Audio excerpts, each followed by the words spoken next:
Lights up. Welcome to Kick. Welcome to Kick.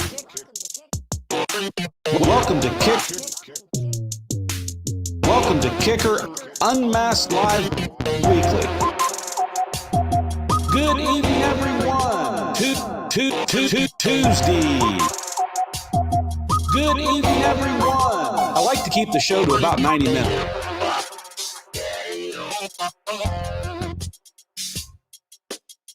Kippolicious. Be sure you get that schmedium every Tuesday night. Full tilt boogie.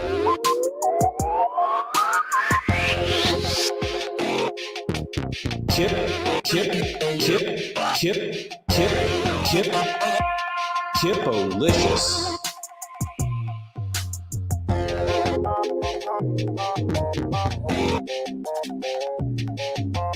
Good evening, everyone. Twisted Tea. Good evening,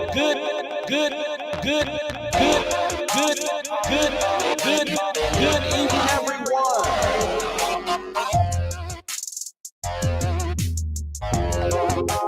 Be sure you get that schmedium.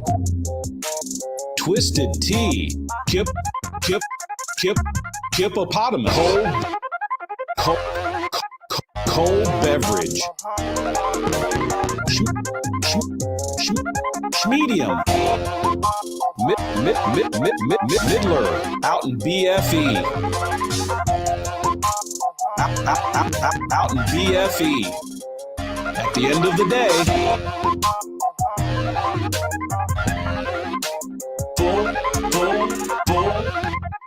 Good evening, everyone. Tuesday.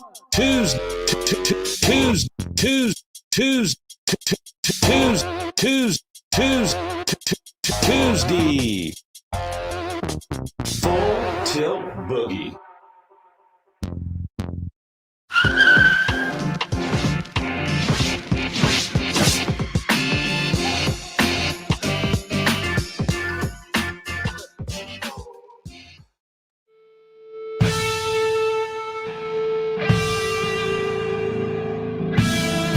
It's been a long road since the original kicker christened that first pickup truck.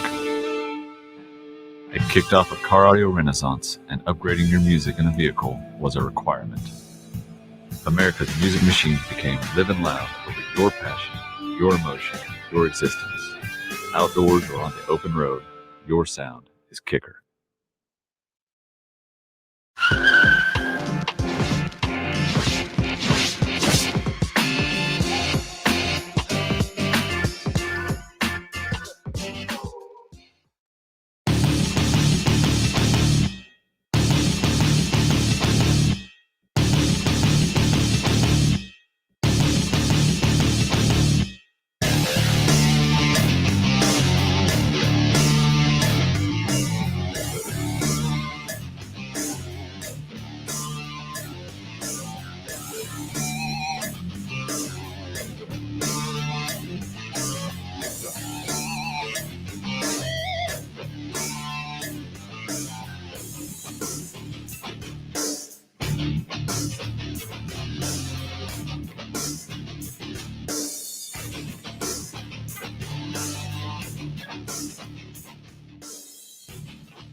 Some man, your hands on the wheel, got a sexy touch. It's enough to make me and my Chevy blush. So long, take it off with that highway. Turn me on, now let you drive, baby. You can take it fast as you want to. Girl, little dirty looks damn good on you. Start me up, Stones on the radio. Girl, I love it when you let go. Don't waste your way in the wrong way. Get off on some 4x4 play.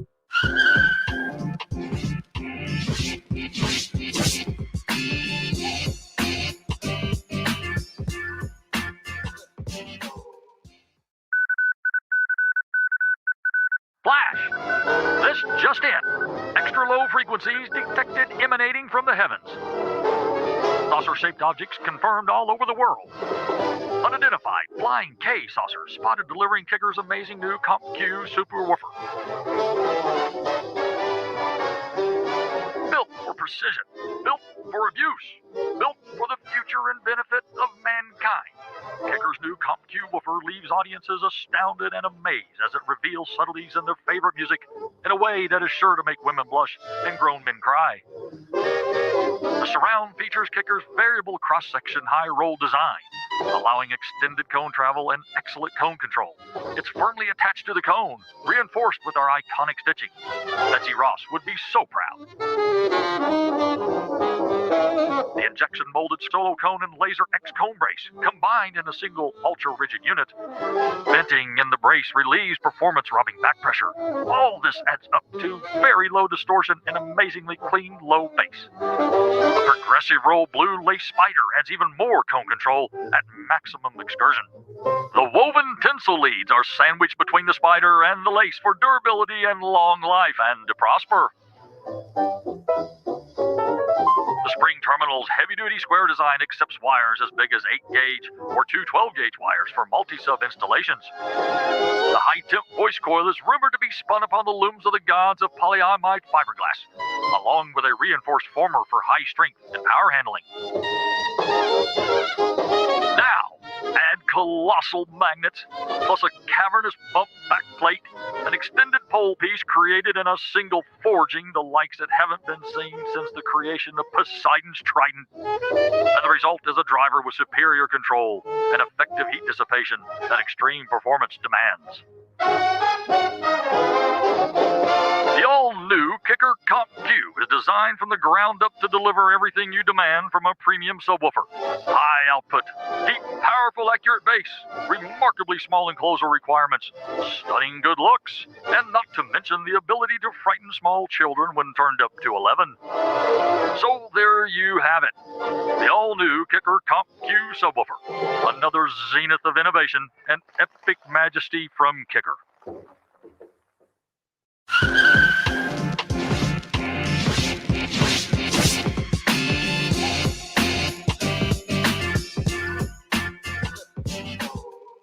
I built my first speaker to be louder. I was playing in a band and the drummer played so loud and the keyboard that I had wouldn't play very loud, and I went to my dad and said, I need a bigger speaker. It's a Fender Bandmaster, it costs $300. He dropped the newspaper. It said, $300? Yeah, but he didn't say no. He said, is it something that we could build? And so that's how I got started building speakers. The thing that I love to see is a product that we made and get to stand back kind of anonymously and watch somebody take a look at it, listen to it, and go, wow. I think that's what really lights my fires, to make products that people enjoy and have fun with. As time went on, I heard people say, you know, Kicker's like a family. I actually didn't set out to do that. I thought it sounded kind of hokey. I thought they were insincere and just saying that. After a few years, I realized, yeah, maybe that's what we've got. And that's the key, is the good people on your team in the band that makes the band really great. Well, I think KICKER is primarily a lifestyle company. That's a little backwards of where I started. I thought we were a technology company and we would make great products, but as time went on, realized that it's about people and helping people to enjoy their life and what they do. And that's what I do too. So share the love a little bit, I guess.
Do not attempt to adjust this transmission. We have assumed control. The year is 1980. Music fights for its very survival in an acoustically desolate wasteland man calls automobile. Enter Steve Irby, a man whose love of music helped end this scourge forever and forge a path for modern car audio to follow. A humble musician with a passion for quality sound, Mr. Irby is a man who feels it is his destiny to provide a sanctuary for mobile audio. Welcome. Join us this evening as we venture back to the very night a young Steve Irby gains his inspiration to create the legacy we know today as Kicker Performance Audio. Though he does not realize it now, by this time tomorrow, Mr. Irby will have completed blueprints for the original Kicker and champion the war against mobile audio inequality. Tonight, Mr. Irby's prayers will be answered as he begins his quest into the Q Zone.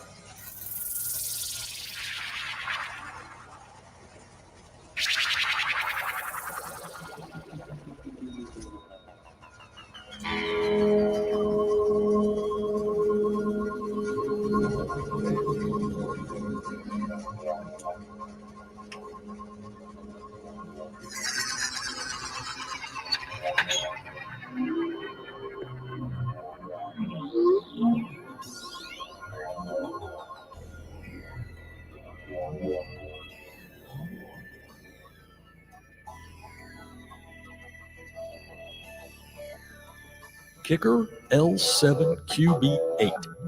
With roots dating back to Kicker's inception, Mr. Irby and his team of engineers have achieved an unrivaled level of design and functionality. With extraordinary bass and a minimal footprint, the L7QB8 utilizes a seamless quarter-inch extruded aluminum housing, allowing optimal internal air volume for the subwoofer. This exclusive design provides exceptional strength and stability. Like the original Kicker, the L7QB8 incorporates a unique passive radiator to minimize required airspace while optimizing the efficiency and frequency response of the subwoofer. Opposite the passive radiator, the L7QB8 is equipped with the all-new 8-inch L7 square subwoofer. The 2016 L7 features an aluminum basket for exceptional strength and thinned aluminum heat sinks for efficient heat dissipation. Kicker's blue lace spire, solo cone 360-degree back bracing, and a laser-etched cone brace combine as a single ultra-rigid unit. The result is increased clarity, higher volume, and added reliability. The square cone features over 20% more surface area than round subwoofers. It's attached to a Santoprene surround, then stitched to the cone for long life and durability. This surround features Kicker's patented ribbed corners, which fully dictates cone motion and extends surround life. At the base of the unit, a pair of custom-formed flanges integrate seamlessly with an extremely low-profile mounting system, consisting simply of a mounting plate and bar. Once installed, the overall height of the enclosure is only 9.5 inches. This profile is small enough to work perfectly in countless trucks, sedans, and SUVs. Once again, Kicker sets a new standard with the groundbreaking design and unparalleled performance of the all-new L7 QB8.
Good evening, everyone. It is Tuesday night, 7:30 Central Time. You know what time it is. It is Kicker Unmasked Live Weekly.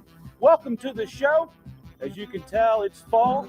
We are doing a fall theme show tonight. That intro that Ernie put together is spot on awesome. Hope you enjoyed it. Welcome to the show, everyone. No, we're not power testing woofers just yet. We're having some fun with some fog machine. Thank you, everyone, for tuning in, joining the show tonight. We have got a big show tonight. We've got a lot of information we want to pack into the next 90 minutes. I'm going to do my best to follow my little script I put together every night, try to get all that information in, and make sure we get everything covered. You know, as always, the five of us here, we actually had one other gentleman join us tonight, and that would be Mr. Benny Francis. I'm going to give a shout out to him. Benny joined us because with all the smoke going on in here, we want to make sure we didn't set off the fire suppression system all day, or even worse, tonight here at the show. So, Benny, thanks for taking a little extra time out of your day and hanging around with us tonight so we could pull this little smoky stunt off here tonight. So appreciate it. We had a Boba Fusion place here in town. I know you've heard us talk about it before. We all had a great meal down at Boba Fusion. We got Tim behind cameras as always. Got Bill Frog in the back. He's on social. You have questions, he's got answers. JW, he is running the StreamYard feed and looking for questions and shout outs to bring up on the screen. So if you got a good question or shout out, be sure you give JW a workout. And as always, Ernie, he's back there behind on the main switcher trying to make me earn a living tonight. So welcome and thank you to the show. We've got a very special guest, guest that will be joining us here in just a little bit. As you know, our own Andy Magill, Living Loud with Andy. He's going to join us here for the bulk of the show. We're going to talk about a subject that's on his mind, which is RMS power ratings, speakers, what do they handle, what's an amp, things like that. I think it's going to be a good show. Andy's a good guy. He started the Kicker Club. He's at the 10K mark, which is fantastic for him. He earns his own YouTube channel, and he's going to be our special guest tonight. We're also going to get Mr. Steve Barber, and if he's got a couple friends, I know you think maybe Drew Jones is going to come along for the ride. We'll have them join us for just a little bit because we need to discuss events. And if you're not familiar with the big event, the Showdown, we're going to give you a real quick update on that because that is coming up next week, if I got my math right. It's November. It's the entire week of SEMA, which is a surprise. Let Steve talk about that. And then the weekend. Pardon me, I got a little frog in my throat there. So welcome to the show. We have, as always, if you're familiar with the show, you know we are in the habit of doing a nightly contest. So if you're familiar with the show, you've already gone and entered the contest, or you tried to. It changed a little bit tonight. Bill didn't get things set up quite in time tonight. So tonight's contest, and I'm sure that if they haven't scrolled it across the screen, they'll probably bring it up. But Ernie, bring up my laptop real fast as an asset, if you don't mind. I'm going to go to here. Thank you, sir.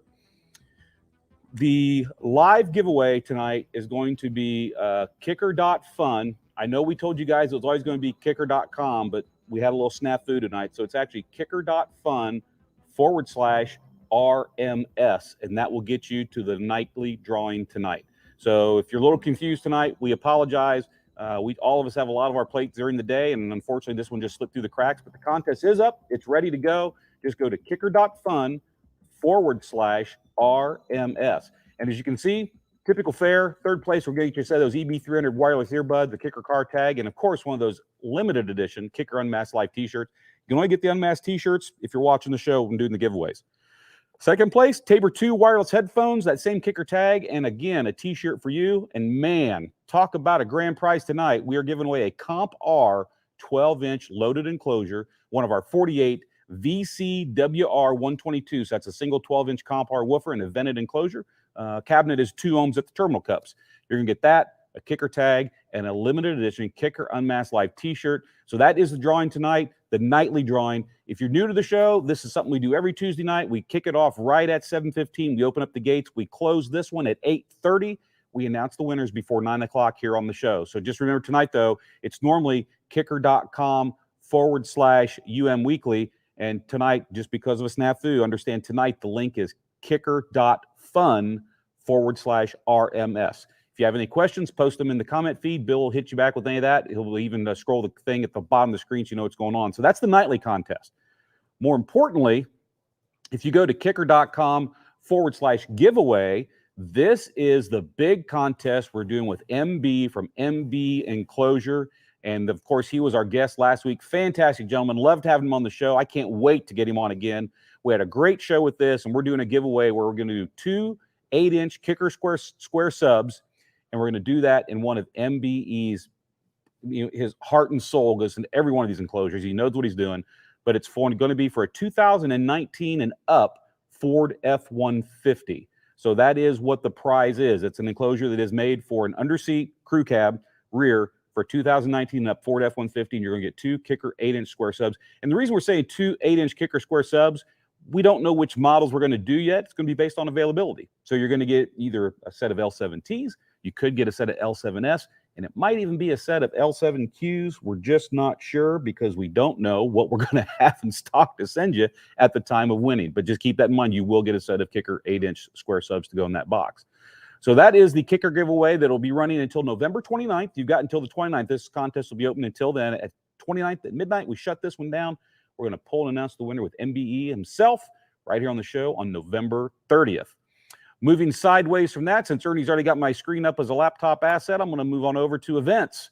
On events, keep in mind that the best way to know what we're doing for events here at Kicker is to always go to the Kicker Facebook page, go to the events tab, click it. It's going to show you all the events that are available that Kicker's participating with, whether we're sponsoring, whether we're attending, anything like that. Right now, of course, tonight's event, RMS, what does it mean with Andy Magill? That's obviously on the table. But then October 29th, we are a sponsor of the AMA Endurocross in Denver, Colorado. Come on out and check out that event if you're into any of that information. It's a good time. If you've ever been to an AMA Endurocross event or if you've ever seen anything like that, it is really fun to watch. It's a good time. Denver, Colorado, that's Friday, October 29th.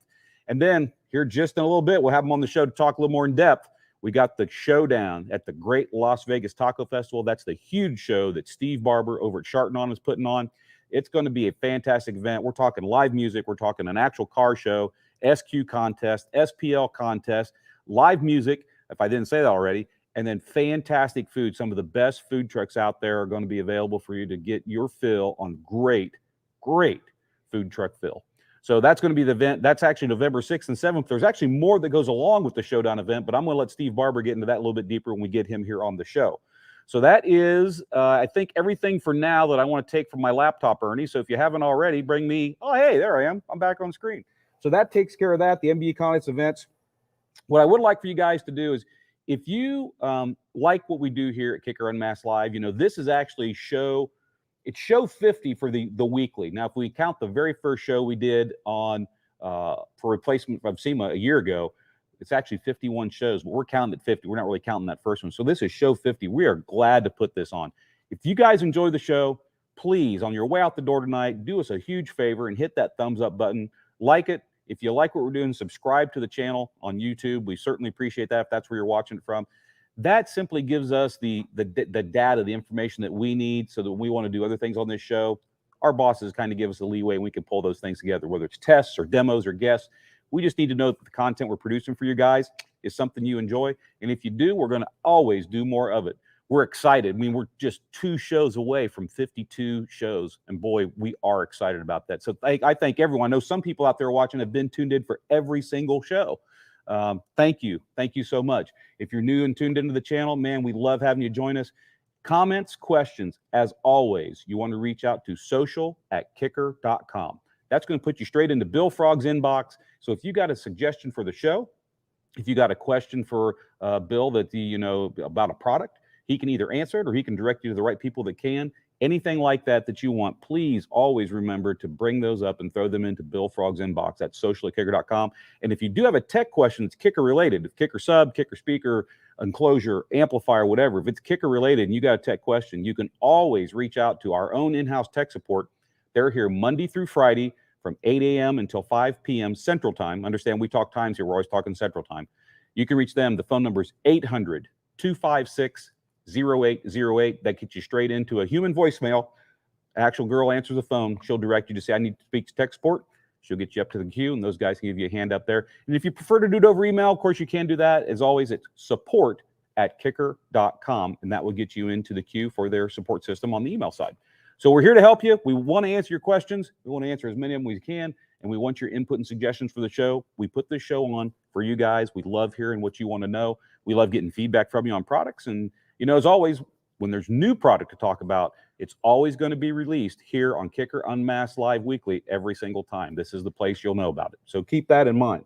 What I'd like to do real quick, while looking at the clock, one of the things that's going on right now, and Ernie, don't go to my laptop. I'm going to go to my laptop, but you just stay right where you're at.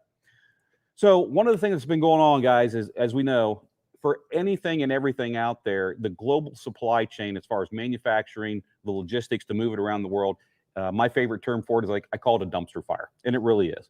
So I thought it was a good idea. I started this a few shows back when I actually had information I could share, so that, you know, if you go to kicker.com and it shows that we're out of stock or it's not available, that does not mean our dealers out in the field or an online dealer may not have the product.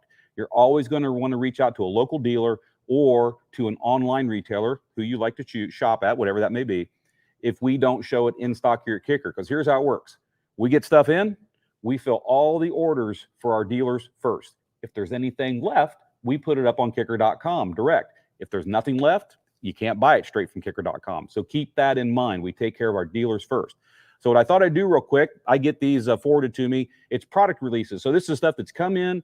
It's been QA, QC, it's been released, and it's been shipped out to the world. So your favorite Kicker dealer, online Kicker dealer, is going to have it. If there was enough left over, it may be on kicker.com. But remember, we fill all of our dealers' orders first. So I'm just going to run through this real quick.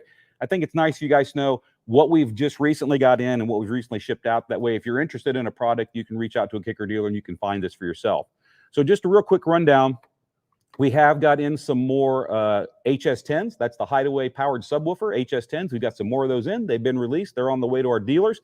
If that's a product you're interested in, please go check that out there. The next line item here is, let me make it a little bit bigger so I can actually read it. And let me go through here and see what we got here. So we got 47 KSC 680, so that's 6x8s. We got some of those in. We got KSC 6x9s, got some of those in and out. The 6x9 three-ways, that's the 6930. We got some more of those in, and they're on the way. 6.5s in the KS line. Let me see here. There's some more. The system pack, the 6.7, so that's the 6 3/4 component set. Those are out in the field now. DSC, that's the DS line of speakers. We've got some of the three-way 6x9s out. Those have shipped as well.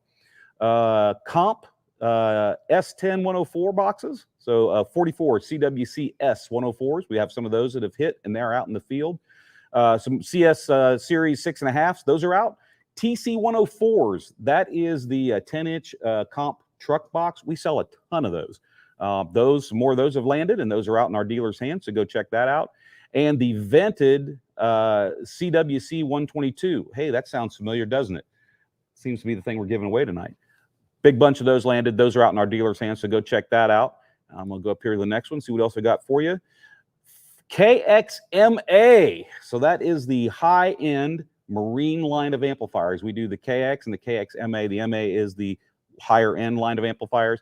808, so that's the 8-channel amplifier. Some of those have come in, those have shipped. So if you've been looking for an 8-channel amplifier in the KXMA line, check your local Kicker dealer or your favorite online source. We have gotten some in, and they have shipped. Let's go to the next one here. See what else we got. 804s, KXMAs, more marine amplifiers. 804s, got a quantity of those in. They have been released to our dealers. You're looking for that amplifier, go check it out.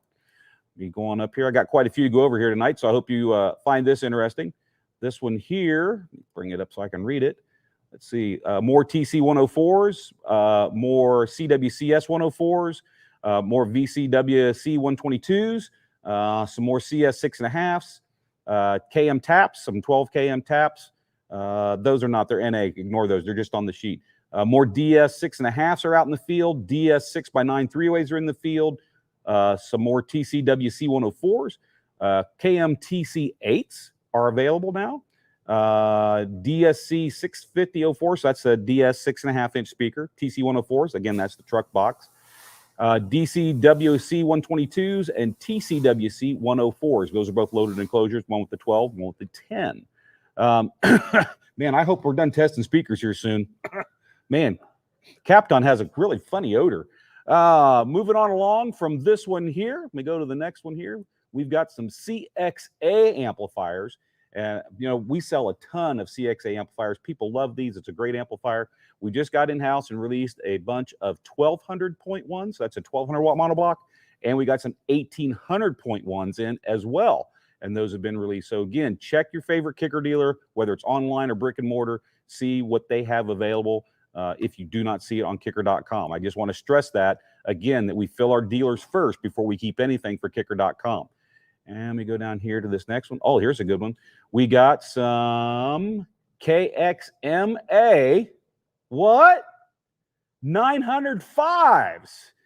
I think there's a gentleman who might be tuned in watching tonight, Mr. Robert Van Hoy, and I know he's been waiting on one of those because he won one from the original Kicker Unmasked that we did back to replace the show, which was SEMA we couldn't go to because the show was canceled. So I'm going to bet that one of those is on its way to you, Robert. Keep your eyes open and peeled. KXMA 905s have arrived and have shipped. That is good news. I'm glad to see that. And then moving on up here, like I said, I had a lot of information tonight, guys, but I wanted to let you know because with the way things are available, I just know it's tight and tough, and I just want to let you know what's available. So if you're looking for a particular kicker product, you know that, hey, now's the time to go looking for it. Last but not least, I think this is my last email. We've got BKM 614s. That's a Marine speaker. Got some of those in. DSC 6.5, some more 6.5s. DCWC 122, so some more of those enclosures. TCWC 104, some more of those enclosures.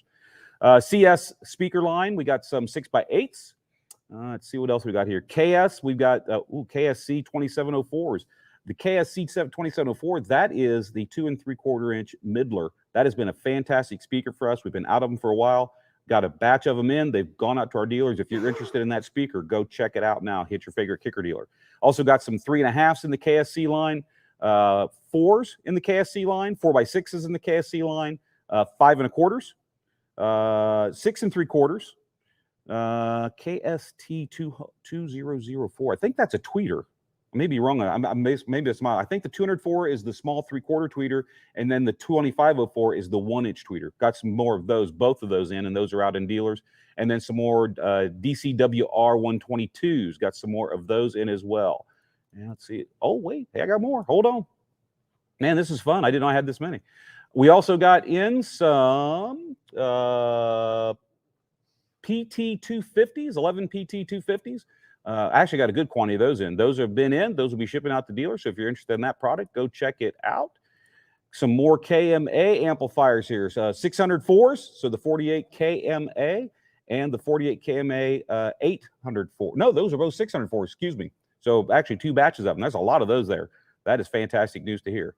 And that wraps up all of the product that is hit, been QA'd, QC'd, been released to the field. So if any of those things are products you're looking for, you can always hit kicker.com. But again, I stress, if it's not available there, it says not available, that means that we didn't have enough to keep any for ourselves after we filled all of our dealers' orders. So hit a Kicker dealer.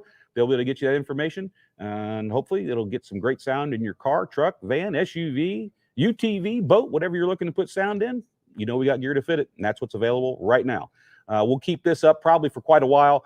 I think it's important to let you guys know what product is hit and what's available with all of the availability issues that there are in the world right now. And we're just talking car audio. I mean, availability of stuff across the board is just, it's bad across the board. So I think it's great for us to let you know what is available, what shipped, so that you can go look for it. Because I know a lot of people have put into the feed asking questions. Hey, what about this? What about this? And this is kind of our way to update you on that and keep you informed. So I think that is really good to do that right there.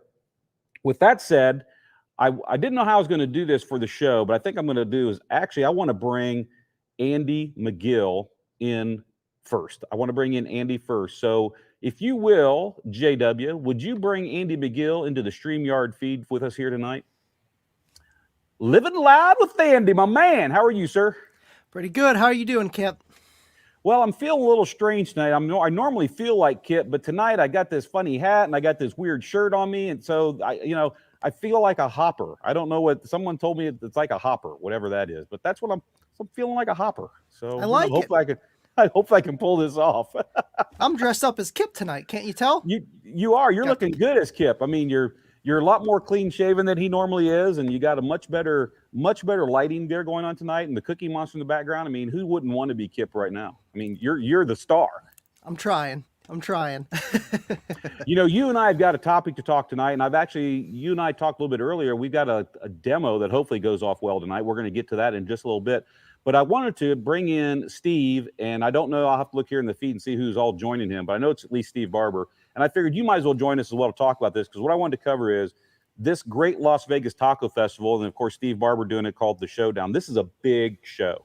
And when I say this, it's meant as a flattering statement in no other way, but Steve is really putting together what I call the slamology of the West Coast. And this show that he's put together is big. it keeps getting bigger and it keeps growing. And I think this year, with everything he's got planned, it's going to be completely off the chain as far as what people are going to expect. And so you're here with me. I figured we'll bring them in. We'll get a little rundown on the show. And then maybe if you, because, you know, you're obviously a competitor, you go to a lot of the shows, and maybe you'd have some questions to ask these guys. Absolutely. Sounds like a plan. Yeah, I know all of them. Yeah, you do. And so with that said, we got Andy here. This is going to be, oh man, we got a full house tonight. A full house. Look at this. We got Steve. I'm looking down in the green room, so I'm cheating. We got Steve Barber from Sharton on him. That's what I call him anyway. Here, joining us tonight. Next to him, I don't think I've ever met him, but Ramondo is joining us. And apparently he's got a pretty real deal vehicle that's going to be over at, wait, I can't say yet. Steve's going to let that cat out of the bag. And then one of my favorite guys that I've met, we've had him on the show before, Mr. Bobby Gately. I see you down there in the corner, man. JW, if you don't mind, bring all three of these gentlemen up on the screen, please, so we can talk about this big event coming up called the Showdown. How you doing this evening, gentlemen? Great. So Ramondo, I don't think I've met you before. Tell me a little bit about you. What are you doing here on the show? Were you just bored and they?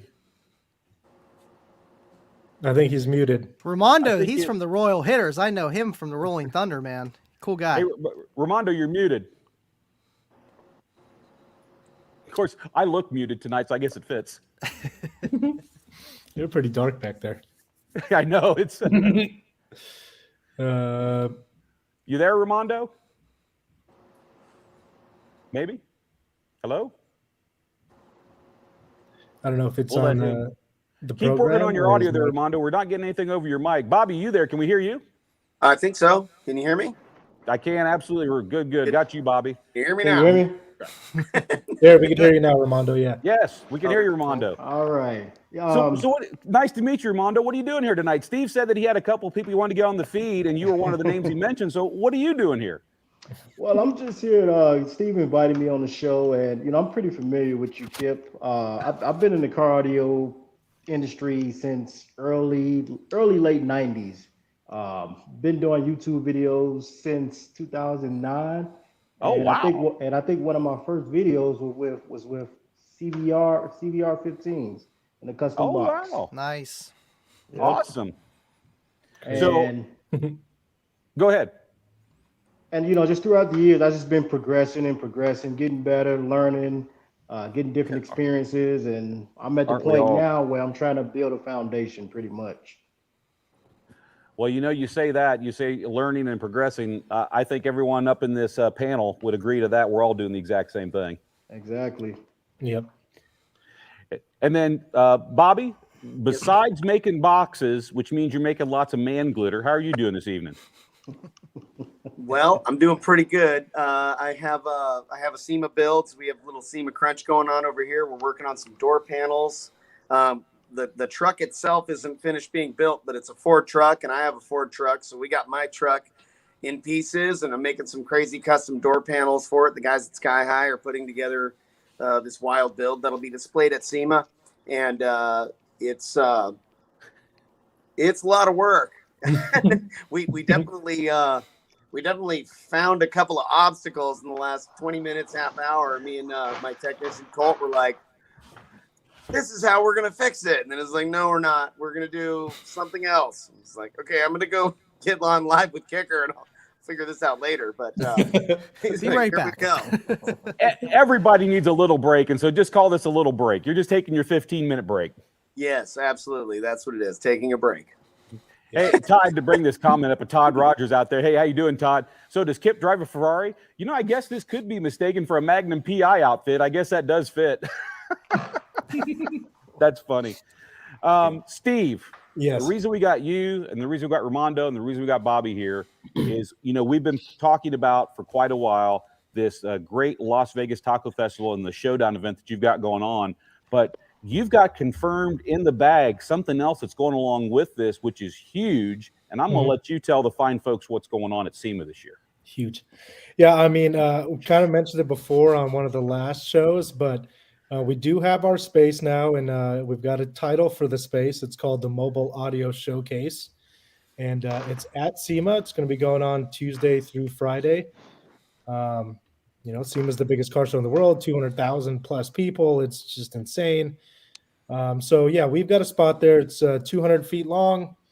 We're gonna have Bobby's got a build there, the Bloodbath Tahoe. Ramondo's got a build there. It's also a Tahoe that is, I think, a Jakar. Is it just a Jakar build, or is it kind of a collaboration with yours, Ramondo? No, it's strictly Jakar. It's all Jakar. Okay, Jakar audio build, and I'm sure you know who he is, Kip. Right. Or that team over there, they make some amazing stuff. And then the Sky High guys are bringing the GTR and their crazy van that's got 1215s and 60,000 watts on the mids and highs. That's it. And then Only 60,000. That's all. Come on, man. That's it. That thing will melt your eyelids off. It's it's like 100 feet away, and you're like, oh, yeah. hot. I'm not sure which way we're going to point that van. So Point it towards outer Point it space. up. Yeah, up. Yeah. Point it up. for real. And then you guys are going to have a pontoon boat there. I think it's coming from a crew down in Arizona. It is. I Yes, remember we actually have a crew bringing that up, and it was we wanted to bring something a little bit different. And marine and power sports are actually really big for us. It's a big category, so we wanted to bring that pontoon boat. And I know you've seen pictures of it. It's a sweet ride. Yeah, it's got tons. I mean, there's speakers everywhere. Everywhere that you could possibly put a speaker, it seems like there's a speaker. It's true. It's going to be cool. And Drew Jones is towing Stephen Duncan's van down from, I think Louisiana is where Drew lives, if I'm not mistaken. That's where Drew lives. Thing I think Steve's in Mississippi, if I'm not mistaken. Okay, so I think Drew's driving to Mississippi to pick up the van from Stephen and then drive it out for the SEMA weekend or SEMA week. And let's see who else. There's also Vasily from Canada, who's got an Audi. He's part of the Alfred group from Russia. Sure. And those guys, spectacular build quality, amazing products, and his Audi is just top notch. The build is amazing, and they're trying to get the van out here from Florida. So it's called the Brockus van. I don't know if you've seen it or not, but it's 1218s, and it plays very, very low. It's super windy. And it'd be a great experience to have out there as well.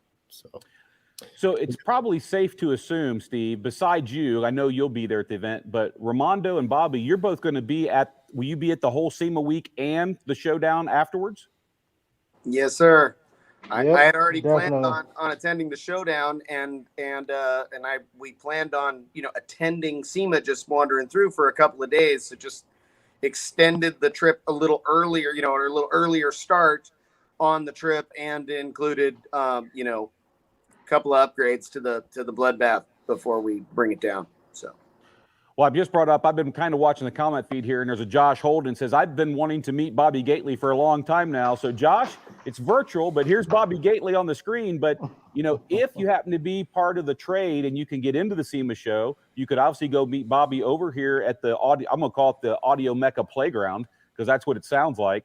Or if you can't, obviously the Great Las Vegas Taco Festival, the Showdown, they'll be over at that event, which is right after SEMA. SEMA ends Friday night.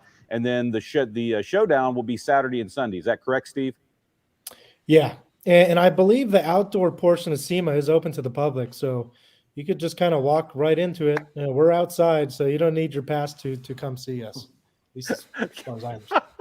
Looking like a character you haven't unlocked yet. That's funny. Oh, that is funny. So, Steve, do you have anything you'd like to add to, we talked about the SEMA part. Give us a little bit of rundown about the showdown itself and all the things that are going to be happening at that on Saturday and Sunday. Okay. Well, I'm flattered you saying it's the Slam of the West. It's not, or it's going to be, and that is the hopes. Slam is humongous as far as the car audio side.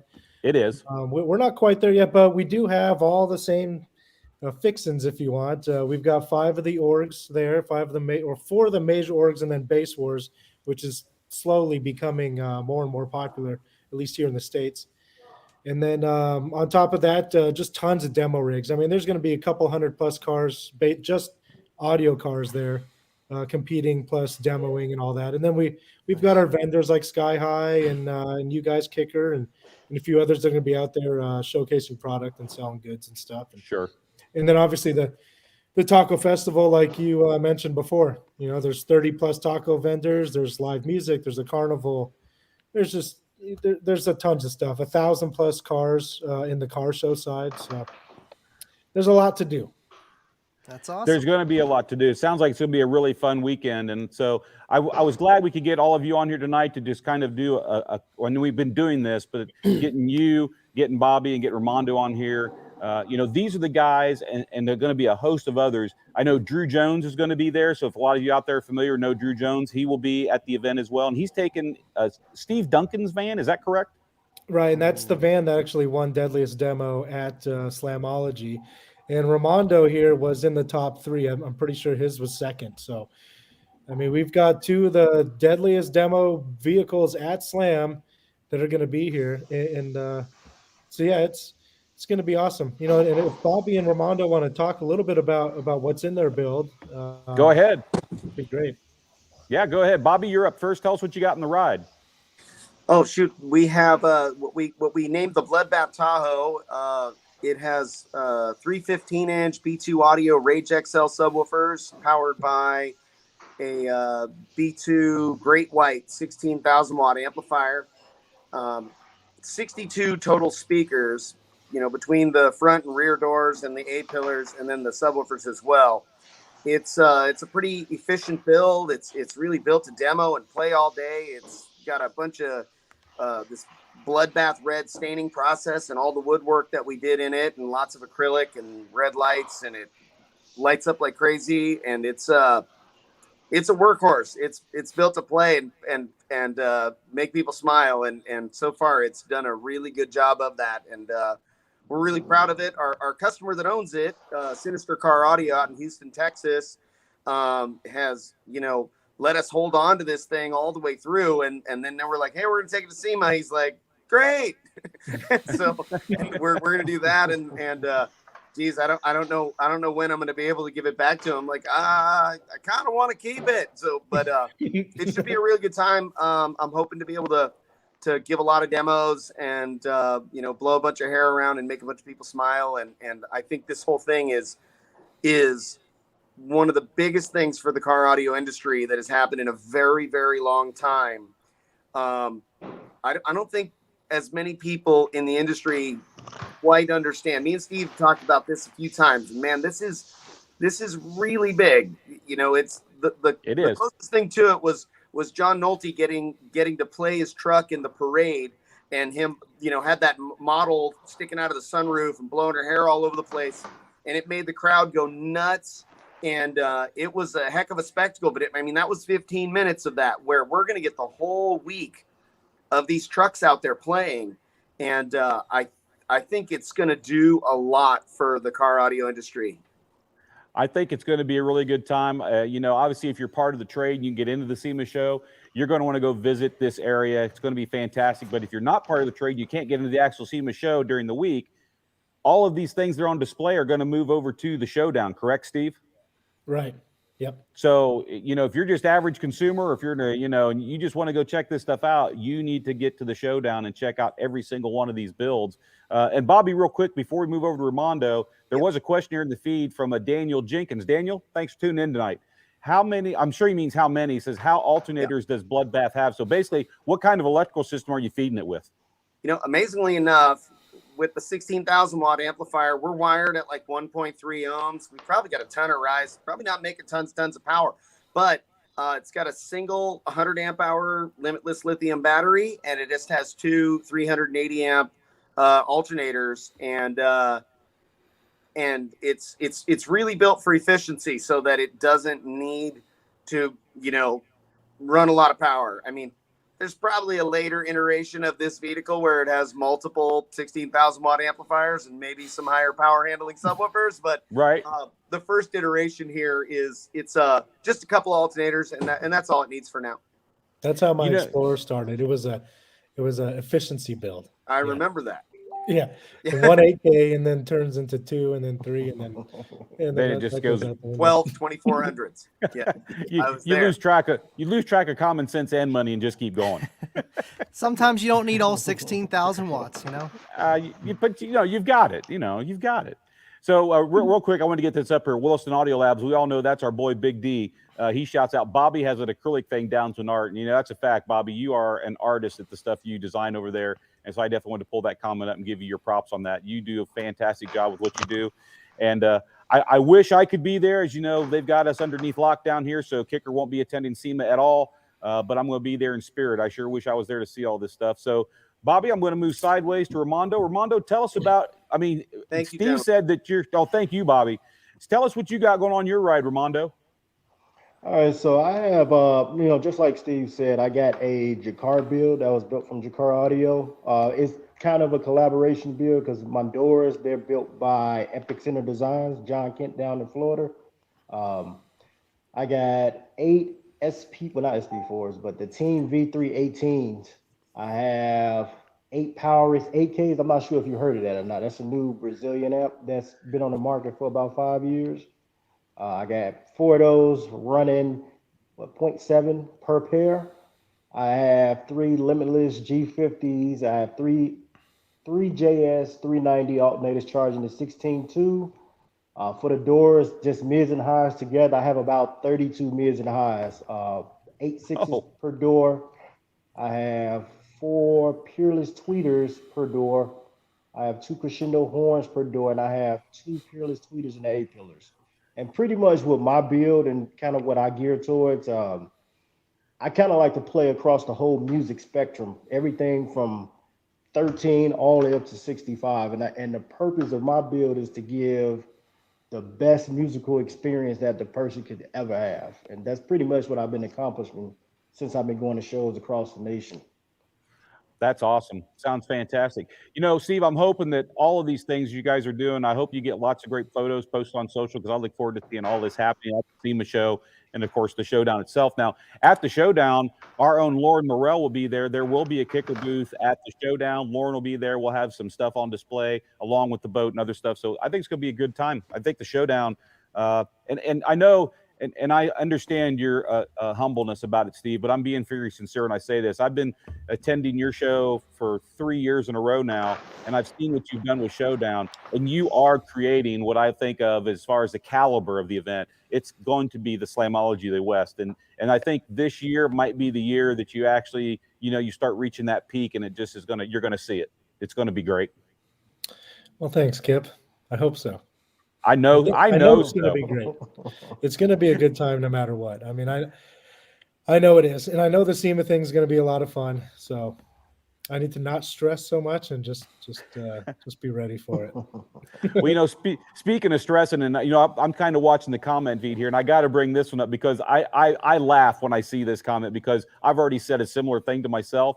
And this is from Mullen Performance. Thanks for tuning in tonight, man. I give it one day and they tell them to turn it down. You may be right, Mullen. Just depends. I mean, are you guys going to go, as I put it, are you going to be full tilt boogie, or are you just going to be there demoing and occasionally go full tilt boogie? I mean, have they told you the parameters? Well, I've mentioned in the email probably a dozen times now. Is it okay that we're going to play very loud bass? And they never say no. They almost just avoid the question, it seems like. But they did ask me, what are the decibel levels we're going to be reaching outside the vehicle? And I said 150 dBs outside the vehicle, which is probably louder, honestly, than we're going to be. And they had no problems with that. So I think we're all right. We'll see. I'm looking forward to finding out, too. So, Ramondo, fantastic seeing you here tonight on the show. Thank you for going over your build. I wish I could meet you in person at the show, but I do appreciate you spending some time with us tonight. And we'll get you back on a future show if you'd be willing to join us. Hey, anytime, Kip. I'm definitely down for it. Awesome. Thank you, sir. I appreciate it very much. Bobby Gately, it is a pleasure to see you this evening, sir. Thank you for spending, I know you're a busy man too. Thank you for spending some time here this evening. And I look forward to breaking bread with you sometime here in the near future. Absolutely. Anytime. And Steve Barber, as you know, my favorite company, sharting on them, as I say it. Thank you for being here tonight. I appreciate it. I am really, I am honored that we are going to be, your title sponsor of this thing going on in Vegas over there at the Showdown. I think it's going to be a fantastic show, and I look forward to seeing the results. It's going to be fun. I look forward to doing many more of these with you, brother. I appreciate you. Awesome. Thanks for having us on. Yeah, we'll definitely do a recap show. We'll have to get some footage. I know Luke's going to be down here doing some photography, so should have plenty of footage to have a good, solid recap show of the showdown and the SEMA week. So I definitely absolutely get us all look. back on here. Absolutely. When you get this out of your, get everything done, get packed and back home, everything. Let's do a recap show. Absolutely, and bring these two fine gentlemen and anyone else who wants to join us along for the ride. Drew Jones or someone else. We want to get them all in. Let's do it. Awesome. All right, gentlemen. Well, enjoy the rest of your show, guys. We will. Thank you so much. We will see the three of you gentlemen soon. Have a safe one. Thank you. Kip. All right. See you guys. Good night. See ya. All right. And we're back with Mr. Living Loud, Andy Magill himself. Andy, what did you think about that? I think they're really underestimating those shows. People don't understand how loud those shows really are. When you go there, it is an experience, and that's just simply put, it's crazy. It, I have to say that, and it's, I appreciate, for myself, I don't need more than about 145 to 150 max dB in my own car, even as a daily. 145 for me is plenty. That's as loud as I want my music in my car. But I appreciate and respect these guys who are doing these builds that do high 50s, high 60s, even 170s. You got guys who are tapping on and doing 180. The thing is, those vehicles that do those kind of numbers are extremely loud. You know that. You've been doing this for a long time. And I think the people at SEMA are going to be in for a little bit of a shell shock when they find out what these vehicles do and at what frequencies they do it at, because it's really different to have a jet engine taking off is 130 some dB. But, you take one of these vehicles that's doing 150 to 160 dB at 25 to 45 hertz in that range. It's a different experience. Absolutely. I know I hate when people compare it. It's loud as a rocket. And it's like, no, it's a little bit louder than that, I would say, in a different way. It's just a little bit different. But, final shout out. I don't even know if he's watching anymore, but Paul Poston, I saw you. Best looking truck boxes built. Bobby, he's giving you a shout there to Bobby Gately. I had to bring that up, Paul. Thank you for that. We appreciate it. So, Andy, when we decided to have you on the show, it was about a month ago, I think, we decided you're going to be our guest here tonight because we have a habit of trying to plan about 4 weeks in advance. You wanted to talk about speakers and RMS power handling and peak power and all those kinds of things. And am I kind of wrapping that up right? Absolutely. I think it's a good topic because I hear it all the time. People asking questions online forums or just asking me in particular, how much power can I put on this sub? And what kind of amp should I match it with? And I mean, RMS, it can be vague. It can be taken the wrong way, or it can be, a lot of different ways you can look at it. Some people say musically, peak power, or a straight test tone. There's all different ways to describe it. But I feel like we should talk about things about what KICKER sees as RMS, just how it kind of is. I think that's a good subject. But before we get into the meat and potatoes of that, you and I had talked. I've got it's 8:13, so we're going to be running a little short. I'm going to try to keep the show to 9, but you know me, I try to keep it to 90 minutes. I actually have a demo set up that I want to go start. And I want this demo to run while you and I are doing the show, because then Ernie can go check on it occasionally because he can do picture-in-picture or whatever and bring this camera into view. So what I've got, I'm going to get up from here and I'm going to walk across the hallway. And I won't be able to see you when I'm over in the other room, but I'll hear you. And I want to talk you through what we've got going on over there. And then any questions you've got, just ask. I can't see you, but obviously I can hear you. Awesome. I want to see what you got. And then once I get that demo rolling, I'll come right back here to the studio. Sounds good. Okay, cool. So, Timmy, man, thanks, Tim. I appreciate that. Otherwise, I'd be stumbling like an idiot. He's got some magical cables wrapped around the door here and walk around. You'll see here in a second. We're actually going over. We've been in this room before. It's Wade Ernst's test room. So it's where we do. He does any electronic QA/QC testing for any KICKER products that we've got going on. And I'll have to rely on Tim to tell me which way to move or what to do here. So in order to try to show a little bit of what we do here, what I figured I'd do here, Andy, is I've got this going on. I've actually got a VC VR12 box right here. So this is the vented Comp R enclosure. It's a single 12-inch driver in our vented prefab enclosure. And then I've got a KXA 1600.1 amplifier sitting here so I can get as much power as I need to out of it. I would say. Yeah, plenty. And I've got it sitting here on the test bench. And then I've got the track. If anyone, we have a lot of people, it's the Kip Wrap. It's the one Ernie put together. It's got those low tones and everything going on it. So I've got the Kip Wrap track loaded up on a player right here, and I've got it on repeat. And so what I'm going to do is I'm going to fire this up, and we're going to sit here for a little bit. And I know this is going to be maybe louder than my microphone. I may have to step away to actually talk while this is going on, but I want you to see what's going on, because what we have is we have the SMD AMM1 meter here, and I'm going to put it into real-time power monitoring mode. And it'll show you, the impedance and the power that's going out of this amplifier into this speaker. And hopefully I've got it all set up and it's going to stay there. And we'll get to see. I want to let it run a little bit and let you see how much power running into this. Now, of course, music is dynamic. So when you rate a speaker, like this speaker right here, we rate this at 500 watts RMS. And we're going to get into that when we get back into the studio. But this is rated at 500 RMS. So I want you to see the kind of power run into this.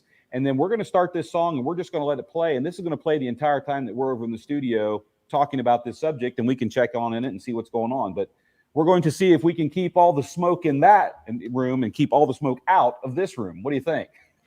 You got some guts, man. Walking away from a speaker to playing at, full rated power of what it's rated at. You got I only have one get out of jail free card, and I hope I don't have to use it tonight.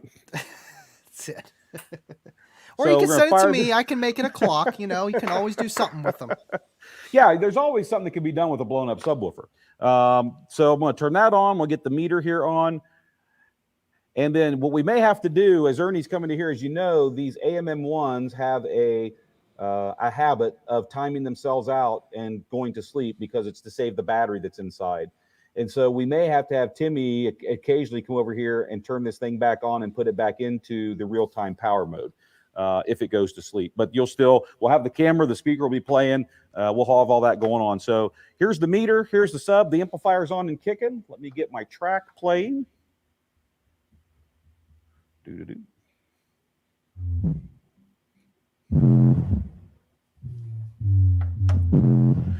Okay, so Andy, I don't know if you saw there's 842 watts, 893 watts, 875, 830.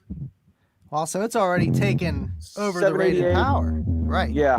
I've actually got it set up a little hot because, it's Kip, and he doesn't know any other way to go other than full tilt boogie. But I just wanted you to see this while I'm here, and hopefully you can hear me over this woofer that's playing. I've got the crossover turned down, trying to keep all the voices out. But you can see we're running, there was 958 watts. So we're running a ton of power into this KICKER Comp R subwoofer enclosure. So this is going to sit here, and this song's on repeat. It's just going to play and play.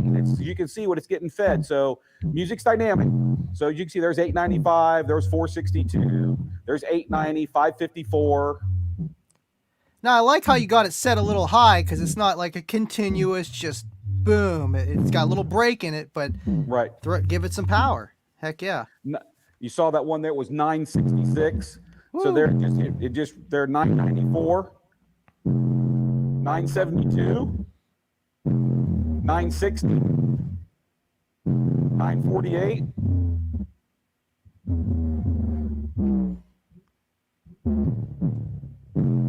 $784, $948, $789. And I'm hoping you guys, I know Tim's over there on the camera, so I'm hoping he can get some good close-ups of this so you guys can see it. 908, 930.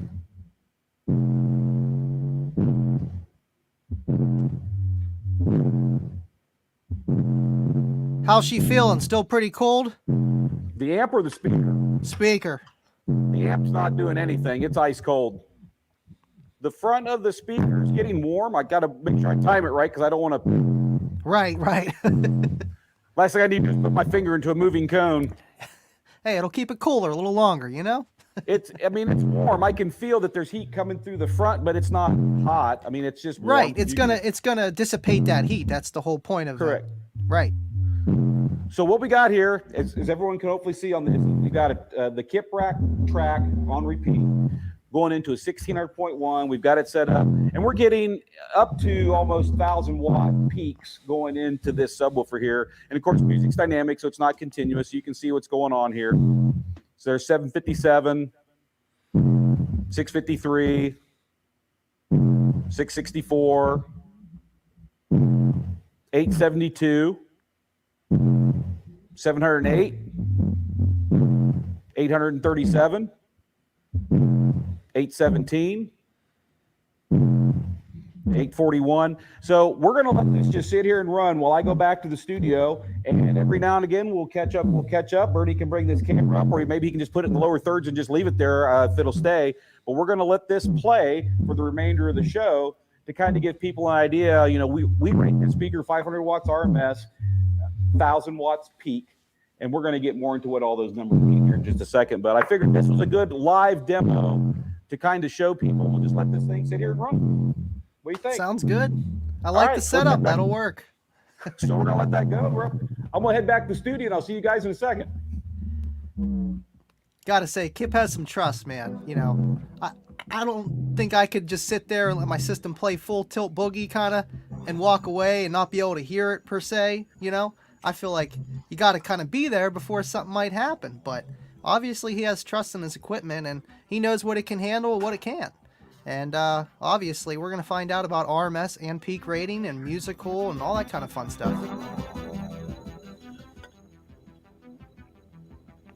Right, Kip? Had to get a little drink of water there real quick. So we're here back. We're in the UnMasked studio. It just takes a second to walk over there because it's Wade's test room and it's just on the other side of this wall. But anytime Ernie wants to, he can throw that lower thirds up or do a picture-in-picture and give us another view of that camera. Feel free to go for it, Ernie.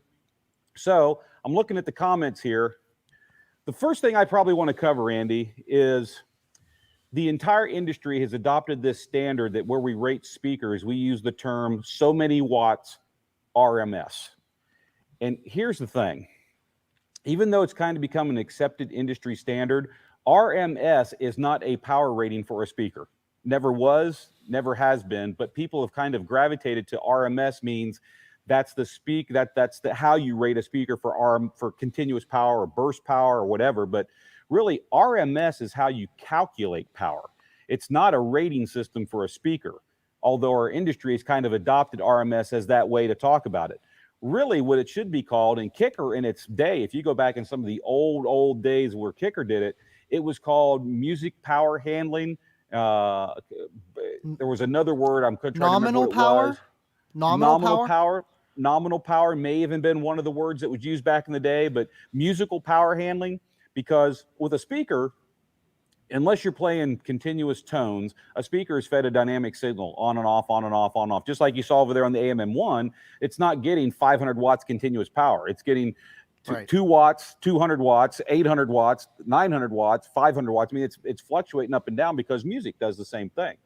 So RMS is simply a term. It stands for root mean square. And RMS is how you calculate the voltage, how you take a voltage reading of an AC waveform, and you calculate the workload or the power that comes out of that that's actual work. And so RMS is the calculation that you use to come up with the wattage number, but RMS doesn't really mean that's the power handling of the speaker. And I say that tongue in cheek with the fact that us and everyone else in the industry has kind of adopted that as the word, but I would actually feel more comfortable if we would say musical power handling. Let's just take that speaker over there. Musical power handling, 500 watts RMS, because 500 watts RMS is the actual power. Well, the power of what?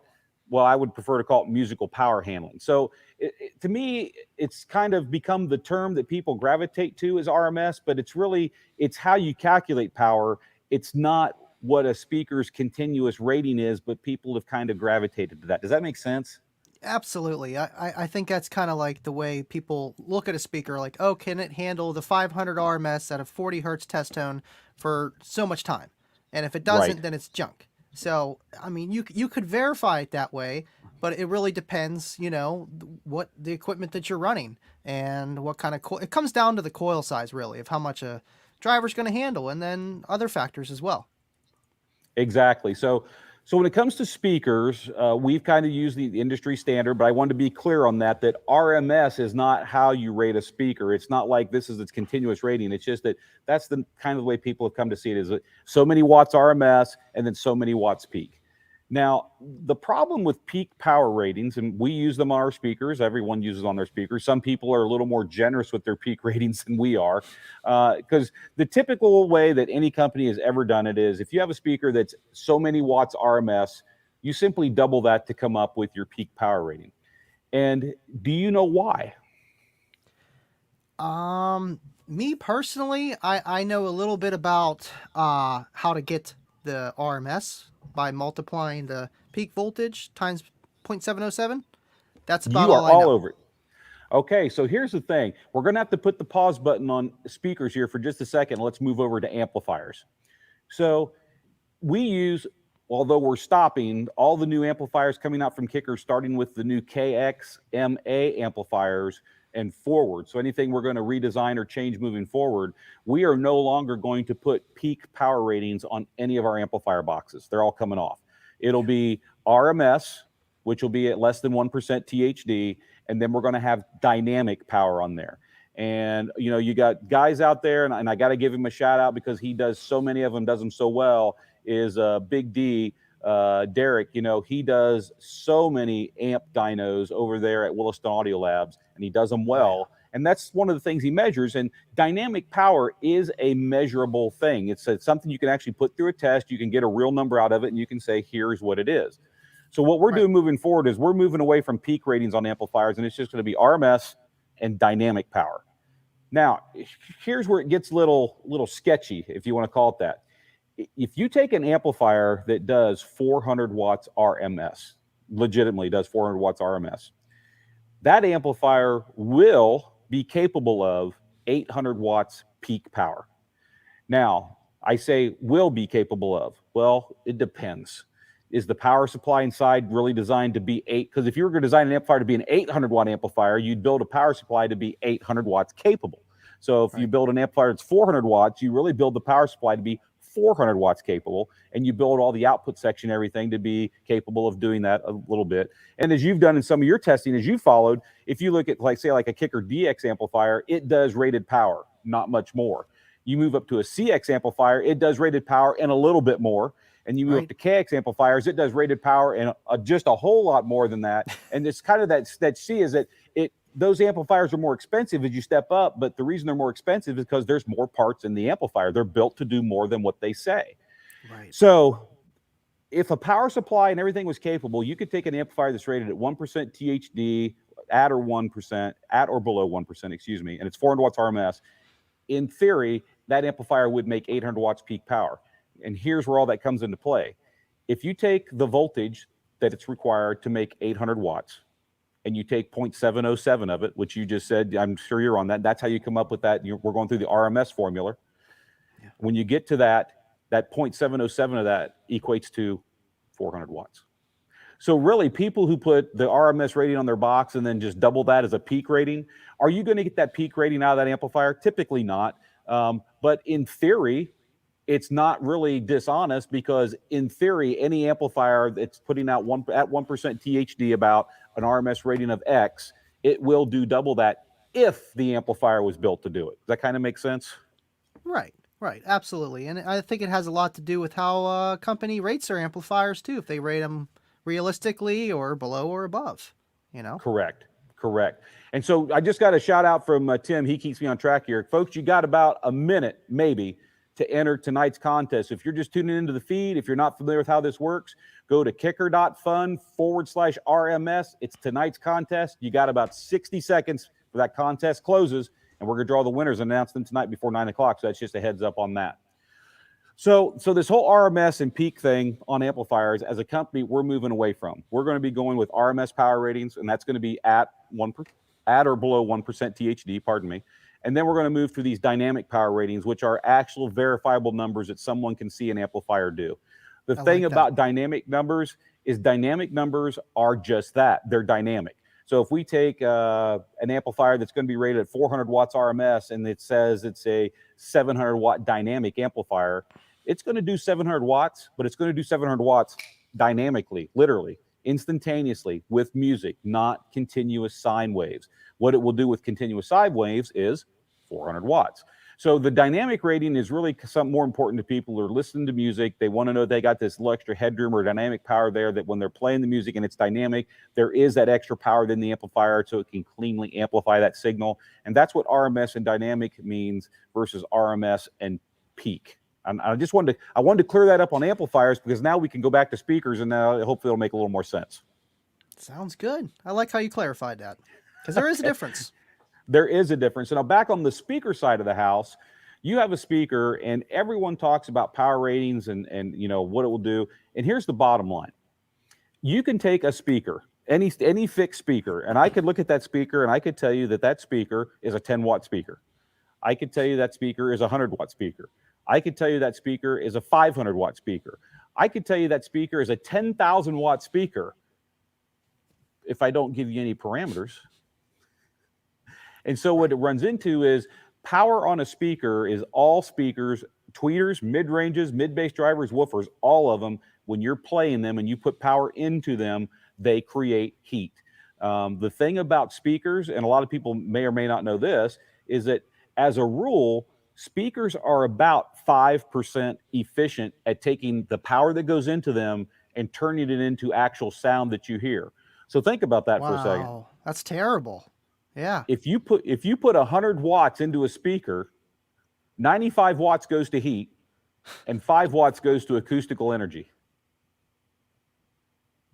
That's insane. That's really, really bad. But I mean, obviously we're used to it because our systems, you know, they bump, they work. It is, and then that's just the reality of the efficiency of speaker design in general. It's not really a brand-centric thing, it's a design thing. It's just when you look at everything that goes in there and the losses associated through wire and the air gap and the magnetic field, everything goes along, it's about a 5% gets used and 95% gets wasted over into heat. And if any of you are familiar with, you know, if you make Pop-Tarts every morning or whatever, and you pop them in that toaster and you push that button down, you see that orange wire glowing back and forth. Think of that wire like voice coil wire in your subwoofer. If it gets that orange, though, you're probably not having a working subwoofer anymore. It's just breaking in. Just breaking in. But literally, that's what's going on in your speakers. You're dumping this voltage into the voice coil. The voice coil is moving up and down. The voltage is variable. So the voice coil is an electromagnet. It's swinging positive, negative, and it's pushing and pulling itself against that fixed magnetic field in the speaker. So when it comes to power ratings on a speaker, there are some realities you have to deal with. I mean, the size of the copper you're using, I mean, you can only dump so many volts through it before you could probably physically burn the wire in half. That's a reality. Right. But in speaker design, what really matters is how much power can this speaker take and how much heat can it dissipate off that it stays at this nominal area where it's not so hot that it melts or causes the adhesive that holds the voice coil together to get soft. And can it keep that pushing that heat away so that it stays there? Because if you get the voice coil adhesive too soft from heat, it starts letting the voice coil windings go, and that's when you get into voice coil failure in a speaker. Voice coil failure in a speaker is always because of heat, always. Absolutely. Doesn't matter if you're clipping or just putting too much power. Heat is heat. Heat is heat. And the thing is, with clipping, you're actually putting more heat into the speaker, and you're doing it for a longer period of time, because literally when you look at a clipped waveform, that flat spot at the top and that flat spot at the bottom, that flat spot represents time. So for that length of time, you're dumping all the power that that amplifier can make into that voice coil, and it's not moving. And the only way a voice coil can cool itself is by moving. There you go. Voice coil's got to move. It's got to move air back and forth to get that around there. There's actually two ways a voice coil cools itself. Number one is the air that's being forced around it. And number two is the metal parts of the speaker itself. Heat from the voice coil will radiate into the pole piece, and it will radiate into the top plate, and it will radiate down to the back or the back plate. That's where your pole is attached to. And that back plate acts like a radiator, just like a radiator in your car, and it's radiating heat away from that voice coil. So when you get a speaker, when you get all the parts of a speaker to a certain ambient temperature, hot, let's just call it really hot, and the speaker can no longer radiate heat into the metal parts because they're saturated, and it can no longer cool itself down because the ambient air temperature has gotten so hot that the air itself can't pull any more heat away from the voice coil, that's when your temperature in your voice coil starts rising and rising, and that's when you lead to failure on a speaker. And so for us as a company, our and I use it in quotes, our RMS power handling is, we'd go in and we try to realistically come around. Now, the L7X is a different animal, and we're using different test procedures for it because it's an extreme subwoofer. But like you take a standard comp R and, the test that's going on right now, our guys will take that out and it has to run through 100 hours at rated power with 20 to 80 hertz pink noise before it can get that rating. So that comp R that's playing right now, I feel pretty comfortable in it because when we come up with that power rating, it runs for 100 hours with 20 to 80 hertz pink noise, so to see that it will survive that. And so basically what we're looking at is, will that speaker take that much power? Will it shed the heat away and keep itself together for 100 hours? And if it will, that's where we come up with what we call our RMS power numbers. And then, like everyone else that's out there, it's no secret. We just simply take our RMS number. It's kind of the blind industry standard. You double it to get your peak number. And like I said, we double it because that's kind of industry standard. There are a lot of companies I've seen that they've taken their RMS number and they've multiplied it by anywhere from 4 to 25 times and called that their peak number. And the reason they do it is, unfortunately, and I tell people this all the time, don't shop by peak numbers. Peak numbers don't mean anything. They don't tell you a lick about the actual performance of anything, amplifier or speaker otherwise. But unfortunately, in the world of marketing and sales, we have to put a peak number on there because everyone is accustomed to seeing that peak number, and some people think it means something. Right. And that's crazy, honestly. With how you guys rate them makes sense because I know we're probably going to get to it later here with the RMS and, matching the amplifier. If you're going to put like a 800 RMS amplifier on that 400 RMS sub, or we'll say that kind of scenario, yeah, you're probably going to see that kind of situation where it's a dynamic music and it's going to take that 800 watts at a musical peak like you're doing right now. But that's a, drastic situation where, I mean, honestly, if you're a beginner, I try to tell people to match RMS with RMS. You can't go wrong with it. And if you clip a little bit, you might be okay still. E-Dud, he's here in the comment section. He says they double it and call it the burp wattage. That's the thing. I guess you could look at it that way, E-Dud. It's the thing about it is that same speaker, so that comp R that's in there. Man, I think we blew it up. Oh no! Might want to go check in that. Here already. The thing about that is, you can take a 500 watt RMS speaker and you can put substantially more power into that driver for very short periods of time than that 500 watt rating allows. And I'm going to give a shout out to him that I know he's done. I've seen you do it on some stuff, Andy, but Parker DeShill, he's done that quite a bit and with in-car testing where he's run significantly more power than the speaker's rated. He has a huge amplifier, so he can have plenty of clean power on tap. And he shows that, that a speaker, will it survive a song? That was his kind of test parameter. Will the speaker survive a song where its average output is around its RMS power rating? And then he does those extreme tests where, I don't want to lie, but I think on like a Comp C, when he was testing the Comp Cs, he dumped like 1,500 watts, I think, into a Comp 12. He was a little crazy with that. I kind of commented. I was like, you got to roll into that because you can't just, you're going to launch a cone. But yeah, he put 1,500 watts to a little burp to that kicker comp. I mean, they definitely take some power, especially at a burp, man. I've clamped 4,000 to two 12L7S's, man, just as a burp. But they took it a couple times. And they took it? And that's over their max rating. Their max is 1,500 max watts. So, I mean, right. Still. Exactly. I'm just going through the comment feed here, see if there's any good questions that come in here so we can take them. This one here, Andre Merrick, 64. I always thought those cheapies with exaggerated power use ILS if lightning strikes. We're not going to mention any companies here, but I got a lot of videos on my channel, and so does Derek.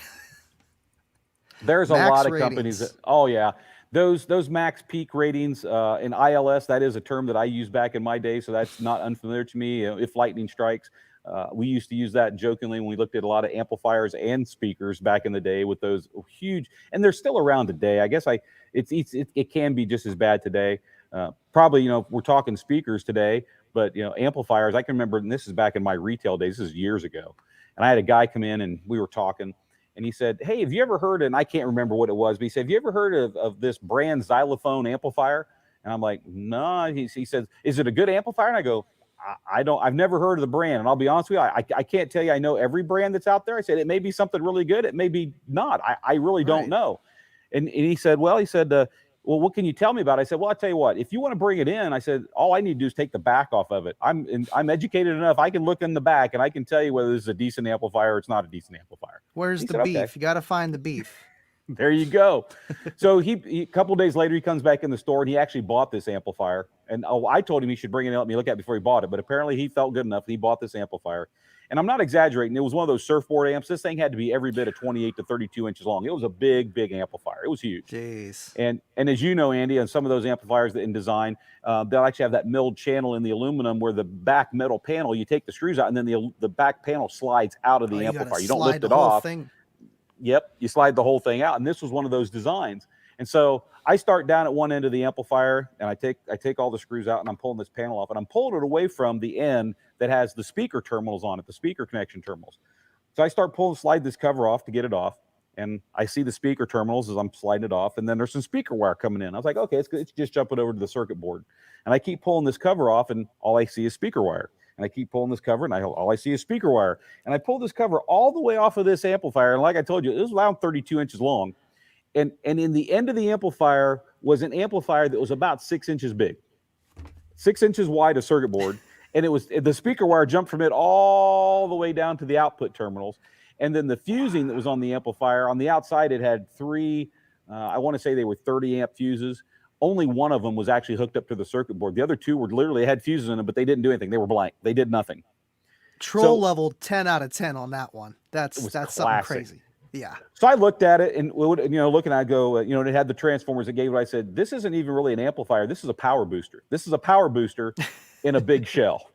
Yeah. And he's like, well, how much power do you think it makes? And I said, maybe on a good day, 20 watts, maybe. And of course, on the front, this thing was rated like 1,200 watts or 1,500 watts. It was some ridiculous rating, but literally inside was a power booster that on its best day was maybe 20 watts a channel. And that would have been at, 10% THD at best. Wow. You got to give marketing an A+ for effort though on that one. They definitely got a few people on it. Here's a great way. This is why I like to look at marketing. Have you ever seen those, what are the little square crackers, the Cheez-Its? Have you seen the toasted Cheez-Its? The toasted? Yes. Yeah. They're darker. They're more cooked. Yeah, they're like extra toasty or whatever. Yeah. Extra toasty. So I fell for the trap. I fell for the marketing trap on Toasteds. So I went and bought a box, took them home because I'm that guy that likes the little crunchy parts on foods. Like if you make a casserole or something and the little crunchies around the edge, I'm sold. Yeah. That to me, that's the favorite part of the dish. So I go buy these Toasteds and I'm sitting home. I open them up and Paula, she's sitting there with me. That's my wife, by the way. And so I open this box up and I take for a handful of those Toasteds. I put a few in my mouth and I eat them. I put the rest of them back in the box. And I look at Paula and I go, Paula, you know what this is? And she said, what? And I said, this is an example of marketing at work. And she said, what do you mean? And I said, here's what happened. I said, first shift left for the day making Cheez-Its. Second shift came in to make Cheez-Its. At the end of the second shift, the first shift guy comes back and they have all these burnt Cheez-Its because the people on second shift messed them all up. And they're having the conversation down there on the production floor and they're going, what do we just throw them away? And the guy's like, no, man, we can't throw these away. It's 8 hours of production. We can't throw away these Cheez-Its. Well, what do you think we ought to do? And the guy who's been there at the company a while, he walks by and says, man, just throw this up to marketing. They can fix it. I can't. I tried those too. That's funny you bring those up. And I didn't really enjoy them. I had a couple and I'm like, they just taste like they're burnt and not much cheese. Yes. Yeah. So what I'm telling you, that right there, the guys on the production floor messed up. The guy on first shift said, nope, we're not throwing away. We got to hit our quota. Let's throw this problem up to the guys in marketing. They'll fix it. And that's how they came out with Toasteds. That's crazy. I bet any money that's true. And they just went with it. And you're like, we're making some money off these things. Let's keep it going. I'm telling you, that's one of those funny stories that, real life story that happened to me. I'm like, man, I got burned. I got marketed to on Toasteds. Yep. And like you, I was like, the first couple to me, they just tasted burnt. So I was done. The whole box went in the trash and I was over with it. It was done. Clipped. So power handling, what we're trying to do here at Kicker, at least for us, is we don't want to put power handling on speakers that makes you, when you take it out of the box and you get to experience it, you want to go throw it in the trash can like those toasted Cheez-Its, because we don't want you to have that bad of an experience. So It's always for us, when it comes to rating speakers, we do. I mean, any manufacturer is inclined. We want to put the biggest power handling on a speaker that makes sense, because unfortunately people out there who are buying speakers, all they look at is watts and dollars. They look at how many watts this speaker says it can hold or take, and then they say, well, how much does it cost? And they try to come up with a value proposition on that. So we try to come up with real world testing parameters. And one of them is we have, like I said, this brutal, it's a 20 to 80 hertz pink noise test that we run our speakers through. And the RMS rating of our speakers have to pass through that testing before that becomes the RMS rating. And if the speaker won't pass that RMS rating, then for us, it boils down to we have to roll the power back to come up with a lower RMS rating and run it through that testing again. Or we have to go, okay, is this a material limitation that we could correct and still try to be around the same price point and everything where we're targeting this product to be? So is it a material limitation, or are we really just trying to get too much power into it for what it is? And of course, that becomes a whole engineering marketing discussion where we just keep testing and trying to figure things out. So for our speakers, RMS means something. It is a valid number. It does tell you something. Just understand the peak ratings. We kind of follow the same industry standard of just doubling peak or doubling RMS to come up with a peak rating. Right. Absolutely. I like how you guys you don't spare no expense, and with the manuals you guys still even list power ratings for different types of enclosures and different sizes, obviously, because they're different enclosures. I like that. Well, the reason that exists, Andy, the rating on enclosure. So if you go to any, pick out any speaker you want on kicker.com, we actually have a power bar, and there's sealed enclosures and we show a power range, and there's vented enclosures and we show a power range. And what we're doing there is once you get a speaker to its mechanical limit, meaning it can't move any further. So let's say, for example, you got this speaker that's rated at 800 watts RMS. And you put it into this really large ported enclosure because you're trying to accentuate or get a lot of really low bottom end out of it.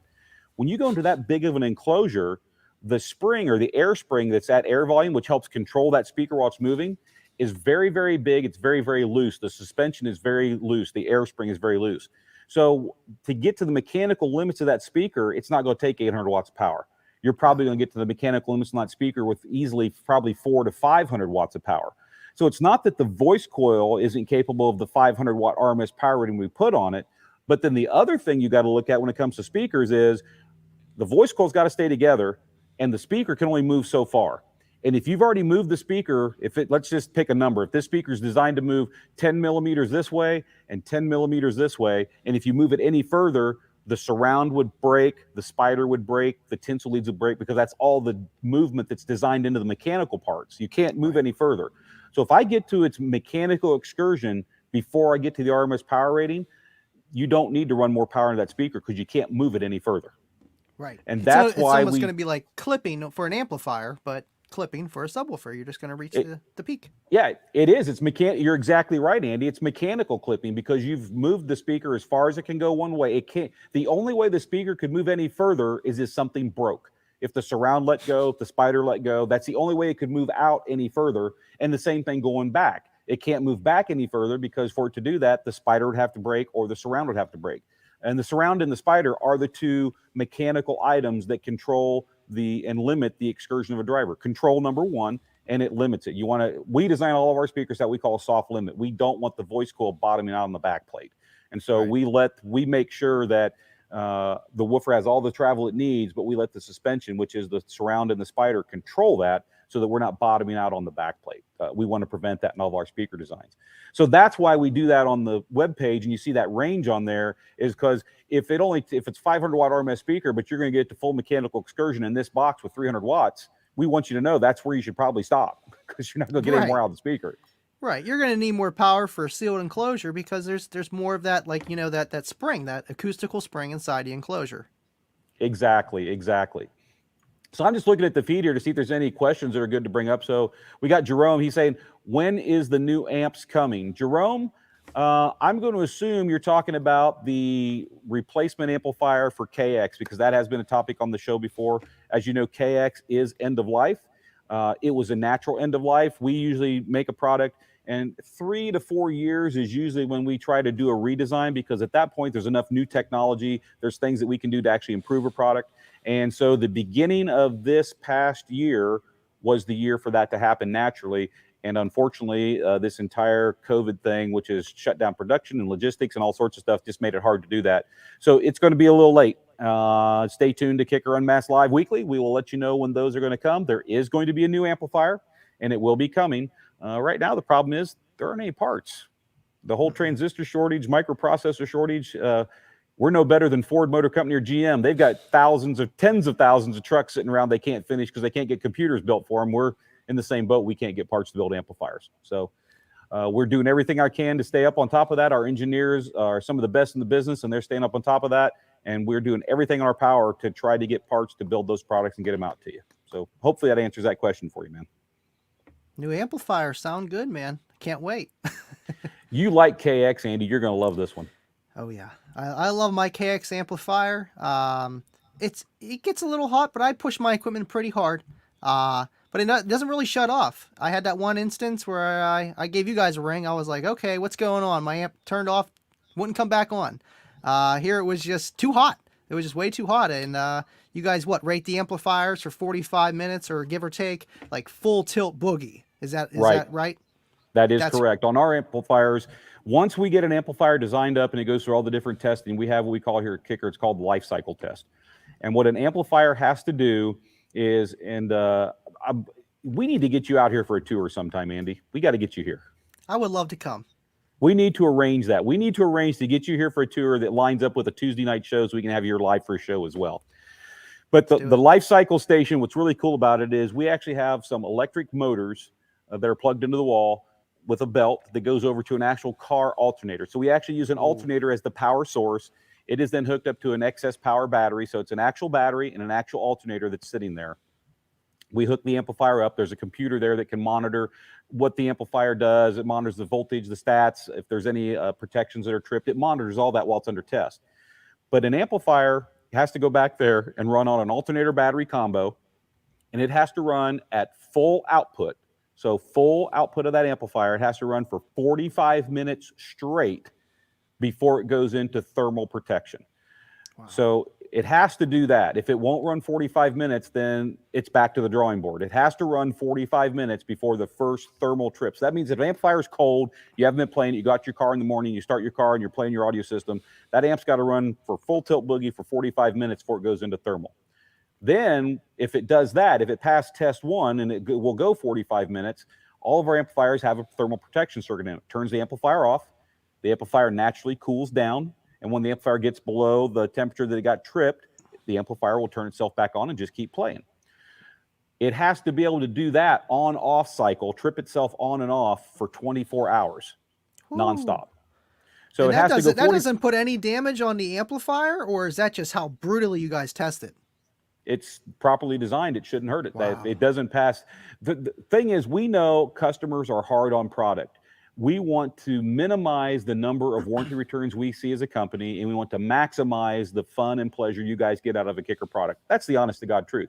If you're having an amplifier that has problems, you're not having fun. And we're not having fun having to cover it under warranty. We'd rather it's still working and in your car.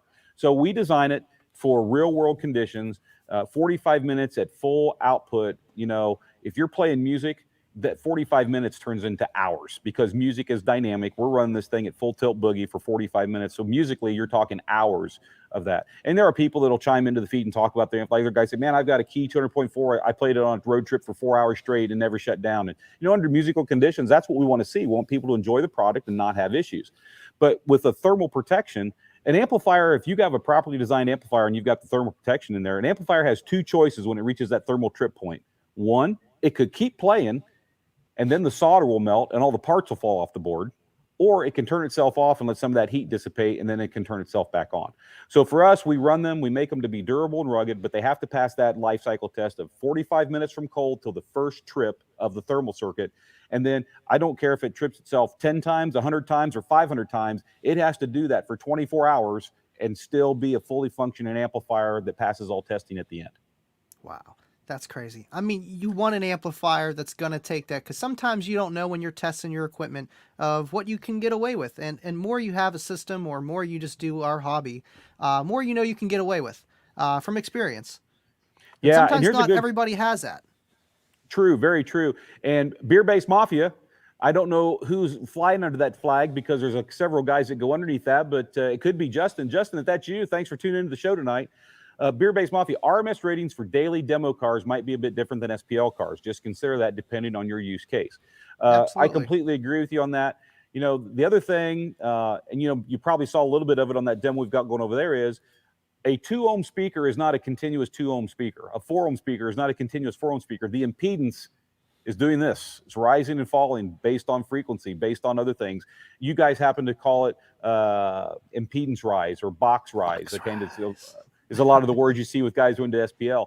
So you may be running a 12,000 watt amplifier, but at the frequencies that you're playing at, you might be experiencing box rise to where you might be at 6, 7, 8 ohms. So that 12,000 watt amplifier is not a 12,000 watt amplifier anymore because it's only going to put out that 12,000 is probably at 1 ohm or half an ohm. Whereas if you're playing at 6 ohms, 7 ohms, or 8 ohms, you're not getting 12,000 watts, which is why you see a lot of these extreme guys, and I've seen it, they'll run 40,000 watts into a pair of woofers, but they're not really getting 40,000 watts when they take in consideration their box rise or the impedance on that. So when it comes to a daily driver versus an SPL situation, for short bursting and what you're doing in SPL cases and accounting for box rise, you're probably running significantly more power into that woofer than what its RMS or peak rating is.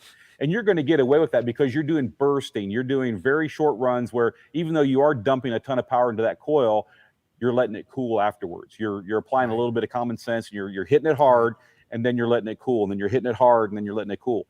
On a daily driver scenario, which is what we look at with a comp or a comp C or a comp S or, you know, comp Q, any of these drivers, when we say 500 watts RMS, that's daily driver. You're listening to music, you're driving around. That's the power rating on that speaker. Are there guys that put significantly more power into the drivers?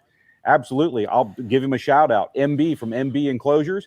He uses a Rockford, I think it's a T1500 BDP or BP. I may have the model number wrong because I don't have them all memorized from Rockford. BDCP. But he's running, yeah, there you go. He's running 1,500 watts into a pair of 8s. Is he overpowering those 8s? Well, it's more power than we rate him at, but as long as he's clean and he's doing what he's doing, he's not having a problem. And he's also probably accounting for box rise. So is he getting 1,500 watts all the time? No, he's not. Yeah, you got to play within reason. But I would rather have more power and less clip, because I mean, like you said, when you clip, you're obviously sending more heat to the coil, but I know yes, it's about 2 or 3 times the amount of heat when you're clipping comparative if it was like if you could rate that clip into power, because you can't make any more power when you're clipping, but you know, if you have a clean signal, you can get more power of where that woofer can actually handle it. You know what I'm saying, kind of? Exactly. Here, Saber Small, he says voice coil movement determines impedance and close to the rated. Yeah. Saber, yes, you're correct. As that voice coil moves through the magnetic gap, the impedance is fluctuating up and down. You can actually look at it. It's actually a bell curve. You can look at that on there as far as what a speaker does. And any speaker out there, if you rate it 2 ohm, you rate it 4 ohm, single voice coil, dual voice, it doesn't matter. It's called a nominal rating. I don't want to use the word average because average is really not technically correct, but it's a nominal rating. It's most of the time the speaker should be at or around this impedance, but as it's playing and fluctuating, is it always a 2 ohm or a 4 ohm? No, not at all. And so, yes, you are completely on that. As the speaker moves through the magnetic gap, the impedance fluctuates 100%. And then another one here. And you guys, if you have any questions for Andy, throw them up in here. We're going to do the poll and announce the winners here in just a second because I like to get that in before 9 o'clock. And then I've got Andy, and we will stay for just a few minutes because I know this guy will talk forever. He's worse than me. I can talk all forever. He makes me. This guy goes live at times. I'm like, my phone will go off. I'm like, Andy's going live right now? Are you kidding me? Okay, let's see what he's saying. I know I'm a night owl, but you know, I love his stuff so much, and that's why kind of half the reason why I did the YouTube and everything else. It's like, you know what, I might as well. Let everyone else hear what I'm saying. and by the way, guys, you know, I asked you to smash the like button, and we get done at the show night, or you get done, you're on the way out the door, man. If you could hit that thumbs up button for us, it really does mean a lot. It helps us plan and do the show because you like the content.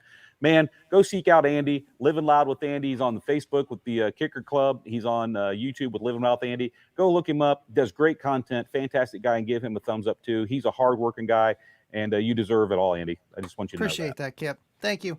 I do for you guys too, man. It's a great company to be behind, and obviously I test other products too. I just like car audio so much, so why not? And absolutely. Thomas Marshall at Willis Audio Labs. Kip did that to my amp and he handled it like a champ. Hi-Fi almost had a heart attack on the show. Yes, Thomas. I remember that. That was when we were testing your Key 200.4, if I remember right. Wasn't it a Key or was it a PXI? I think it was. Remember. Oh, it was a little guy. I know it was a little guy. Yeah. It was either a 200.4 or it was a PXI 100 BT. I can't remember which one it was, but yeah, we did that test right here live on the bench here, and to show people what they do, because that's we're not afraid to do things like that. I mean, I think people get a kick out of it, and it makes us feel good to know that everything we're saying actually is true. Right. Speaking of which, how's that kicker doing back there? Is still going, right? Still good? I can actually hear it across the wall. It's still playing. Ernie's got, hey, Ernie, thank you there. Bring that up. So you can see it's still playing and working. Awesome. And we'll go check that thing out here in just a minute. But what I'd like to do now, and everybody who's tuned in, understand, I want to get the winners announced because we're right at 9 o'clock, and I'm sincere when I say I like to try to keep the show to 90 minutes. We'll announce the winners. Then we're going to go take a look at the subwoofer that's still playing across the hallway, and we'll come back. And if you've got a few good questions for us about the demo or anything for Andy, we'll take a few more questions and we'll wrap the show up. But I do want to get the winners announced because I try to do that by 9 o'clock, so we're already running a little bit behind. So, Andy, if you'll help me out, let's announce some winners tonight. Sounds good. Let's do it. All right. Hey, Bill, do we have some winners? I don't know if you guys can hear it over the mic, whatever, but Bill always responds with just this real short, yep. So I know we're good. All right. So I know we went over this before on the giveaway, the live giveaways that we're doing, but just to refresh everyone, third place tonight is going to be a set of EB300 wireless earbuds, a Kicker car tag, and one of these limited edition Kicker Unmasked Live t-shirts. Second place tonight, you're going to get the Tabor 2 on-ear wireless Bluetooth headphones, same Kicker tag, and an Unmasked Live t-shirt. And man, grand prize tonight, it's appropriate. We're giving away one of those Comp R 12-inch loaded enclosures, just like the one we're testing over in the lab. We're going to give one of those away. That's going to be grand prize tonight, along with a Kicker car tag and a limited edition Kicker Unmasked Live t-shirt. I always say this at the beginning, and I say it at the end, because I want everyone to know, if you are a winner in this contest, a couple things. Bill will reach out to you tomorrow with an email. Answer his email, please. If you don't respond in 7 days, we draw another winner to give that prize away to. Fortunately, we've had it happen very rarely, but it's happened a couple times. We're like, okay, people, you need to reply. If you're entering the contest, we hope you want to actually win your prize. When you do reply to Bill's email tomorrow, a couple things. We need your shipping address, and it cannot be a P.O. box. So it has to be a legit shipping address, no P.O. box. Secondly, we do need your phone number. We have to put your phone number on the carrier information, whether it's UPS, USPS, DHL, FedEx, or Carrier Pigeon. Once it gets to your end of the world, if they can't find you or need to arrange for you to come pick it up at the hub, they need to be able to contact you. And I'm sincere when I say this, your phone number does not go into any marketing engine. We use it for no other purpose other than it has to go into the shipping information log so they can get you that. And then last but not least, if you're like me and sporting one of these, you don't want to make sure you get a medium if you need an extra large. So I know you might be in a hurry when you check that drop-down box for shirt size. Just confirm your shirt size to Bill so we make sure we get you the right shirt in your size so you can go around proudly wearing your Kicker Unmasked Live Weekly t-shirt. So that's the instructions. Bill will reach out to you tomorrow. If you're overly excited and you know you're the winner, you can always reach out to Bill immediately, social@kicker.com, but Bill will be contacting the winners via email tomorrow. So with all that said, Bill, show me, Gray, the third place. Who's third? Who's getting the EB300s? Winner number 3 is Mike J. from Illinois. Mike J. from Illinois, you are our third place winner tonight. Congratulations to you, sir, and thank you for tuning in to Kicker Unmasked Live Weekly. This is just a small token, a way that we kind of give back to the community and give back to everyone who tunes into this show. These little prizes we think are fun. We hope you enjoy them. The other cool part for us is it gets you a chance to get exposed to our H&P products, and once you get to try them, they're actually pretty darn good, aren't they, Andy? Oh, yeah. Love them. Love them. That's a good way to put it. They sound fantastic. Let's go on to second place. That's going to be the Tabor 2 headphones, the tag, and the shirt. Winner number 2 tonight, Bill, is Brandon L. from Illinois. Wow, Illinois is up in the house tonight. Guys, this is all truly random. We use Gleam for all of these entries. It pulls them for us auto-magically, so any coincidence is just a coincidence. We don't have any control over it. It's a random drawing. Not rigged at all. Not at all. Not rigged at all. And then last but not least, would you please show us our grand prize winner tonight, Bill? Tonight's grand prize winner is Kristen S. We got a lady in the house. Kristen, awesome. Thanks for tuning in. From Congratulations. Michigan. Congratulations to you, Kristen. You're going to get that Kicker CVR vented enclosure with the Comp R12. You're going to get that Kicker Unmasked shirt, and you're going to get that Kicker license tag. Thank you so much for entering the contest tonight. Follow the same instructions. Again, we need your actual address, no P.O. box, have to have your phone number, and confirm your shirt size in the email that Bill Frog sends you tomorrow. So with all that said, I'm just looking here real quick. Shout out from, I hope I get Andre Merrick, 64, Big D, and Steve M. Dang, what a show tonight. There's a lot of people in the feed. We love having you guys here join us tonight. We appreciate you in the comment section. We love that you guys get over here and you interact, enjoy your time with us. Of course, as always, Deviant for life. It's 14.4 volt talk in the chat, man. Those guys, they're fun. You know, he says it's rigged, but he's won. And he's actually, and he's got a perk out of it. I mean, he got a T-shirt for his bearded dragon. Right. Come on, man. I mean, come on, man. Great seeing you, Kip. Hey, Justin, was that you under Beer Base Mafia, or did you just chime in here? Great seeing you too, Justin. Thanks for tuning in. I hope to see you again very soon at some show somewhere. I'm ready to travel. I'm dressed for it, apparently. I got my hat and my shirt.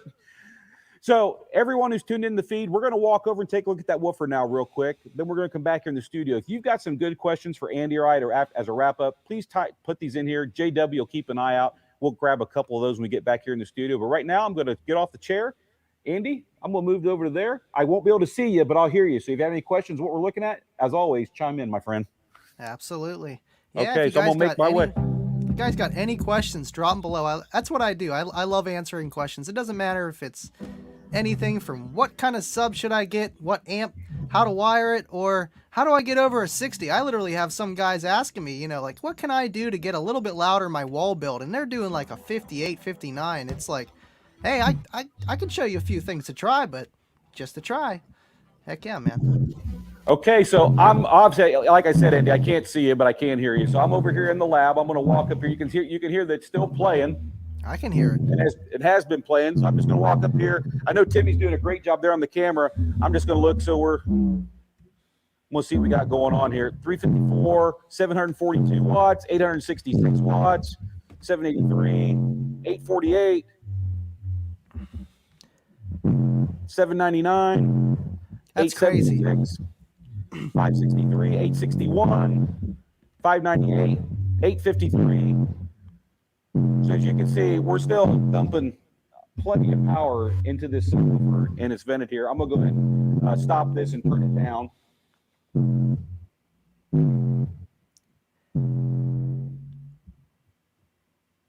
going to hit the pause button on that.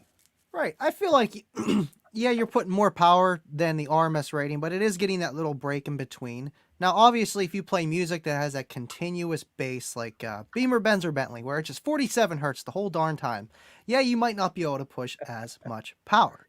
But exactly, you got to. You know, the thing about speakers and amplifiers and power ratings, you got to be in tune with your system no matter what. Are you providing enough voltage to your amplifier? Do you have enough battery and alternator? If you don't, if you've got more amplifier than you do battery and alternator, and I'll tell you this is straight up for when I was a young teen. Except I fortunately had guys who taught me a lot early, is when I go out on cruise night, Friday night, I could full tilt boogie that system I had in my car, and it was pretty powerful. I could full tilt boogie it for about 15 to 20 minutes. And then I knew I had to turn it down. And what I would do is I would just leave. I'd go drive out in the country. I'd take get up 60 mile an hour and drive around and charge the batteries back up. And I'd come back into town. I could do another run. You got to apply some common sense to this. You just have to. But in this test right here, I mean, this is really a consumer product with people who are going to listen to music in their car day in and day out, which is what this is designed for. It's not for SPL contests. It's not for that kind of thing. But like this amplifier, it's literally barely warm. And granted, so we're running a 1600 one. We were getting, as you saw, 800 to 900 watts peak out of this. The amplifier is not even, I mean, it's just room temperature. That's a nice thing, too, that whenever you run an amplifier, it's almost too big for the woofer. You can run it a little bit lower. It's like, driving your car 40 miles an hour instead of 90 miles an hour continuously. So it's going to run cooler. Headroom. If you aren't stressing all the parts in the amplifier, it's going to run cooler and it's going to run longer. That's a fact.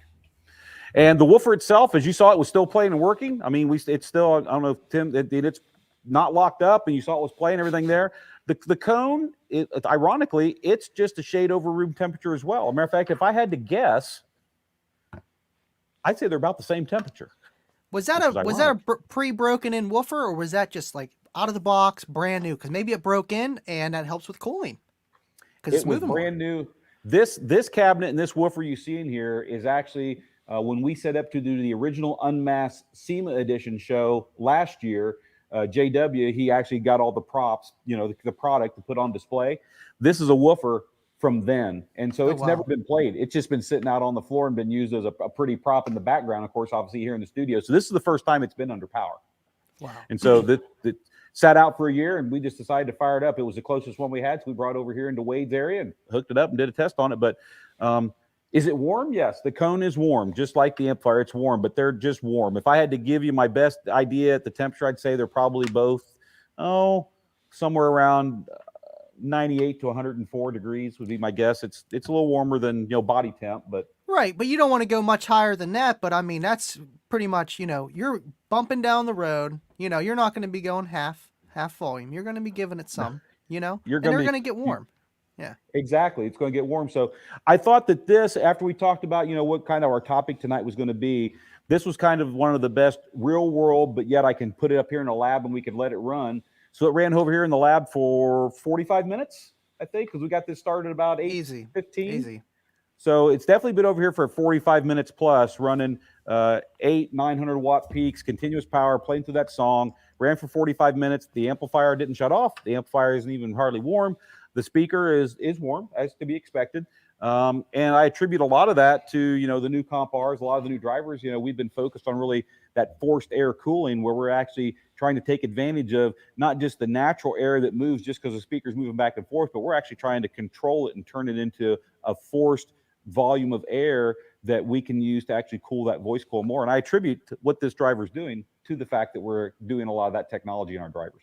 Right. I do like that. And I know there's variables by putting too much in there, and it can mess with the performance of the driver. Too much cooling can be a bad thing, maybe, with just the performance-wise.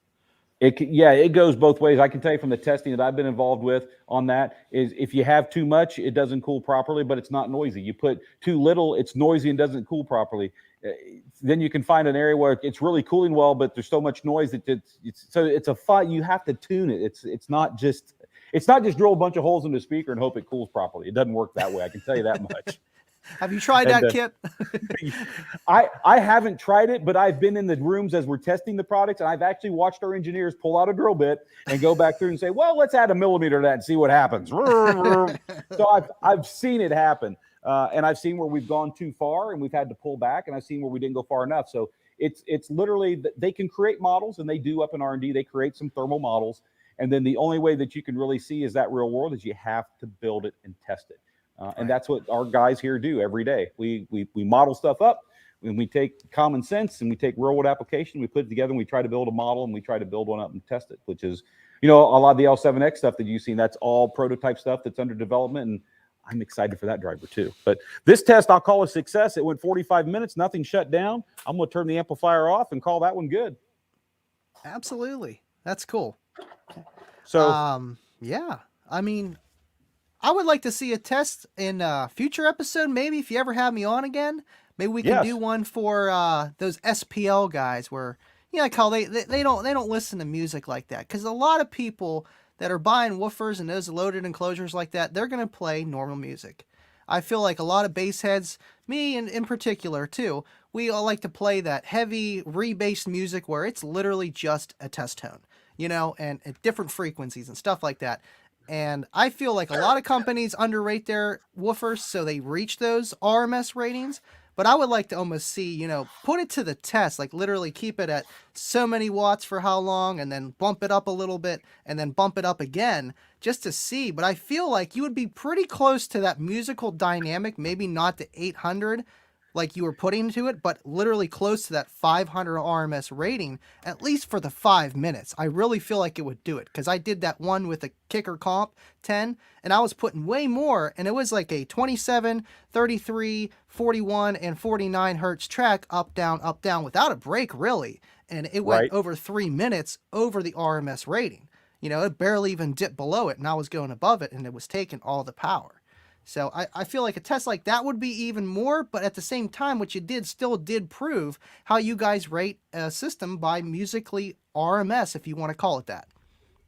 You know, and Andy, we could do that sometime. Maybe we need to plan for a future show and have you back, and maybe even get someone, you know, that would maybe join who's maybe really big into SPL, and we can do those kinds of tests. You know, when I was setting up for that test over there, of course, you start with the gain at 0 and my source and everything, and I had to, you know, turn it and find where I wanted to do that test. Yeah. And there were several times where I was getting up to 1100 and 1200 watts, and the speaker was handling it. Now on some of the low stuff, because that's a vented enclosure, you know, it was approaching the point. Remember we talked about, you know, reach mechanical limits. Yeah. I was reaching mechanical limits of the subwoofer. So if I was going to leave it at that kind of power level, I would have to engage the subsonic filter and take some of that lower frequency that's below port tuning out of the system. Because that's the thing a lot of people don't know. And that's why subsonic, and I only call it a subsonic filter because that's what our industry calls them. But the real proper term is it's called an infrasonic filter. But for some reason, we all call them subsonics. So just let's put that out there. But, you know, subsonic filter is once you get about half an octave below your tuning frequency. So if your box is tuned at 33 or 31, just pick a frequency. So if you're at 33, an octave below 33, actually, let's go 34 because that makes it easier math. An octave below 34 would be 17.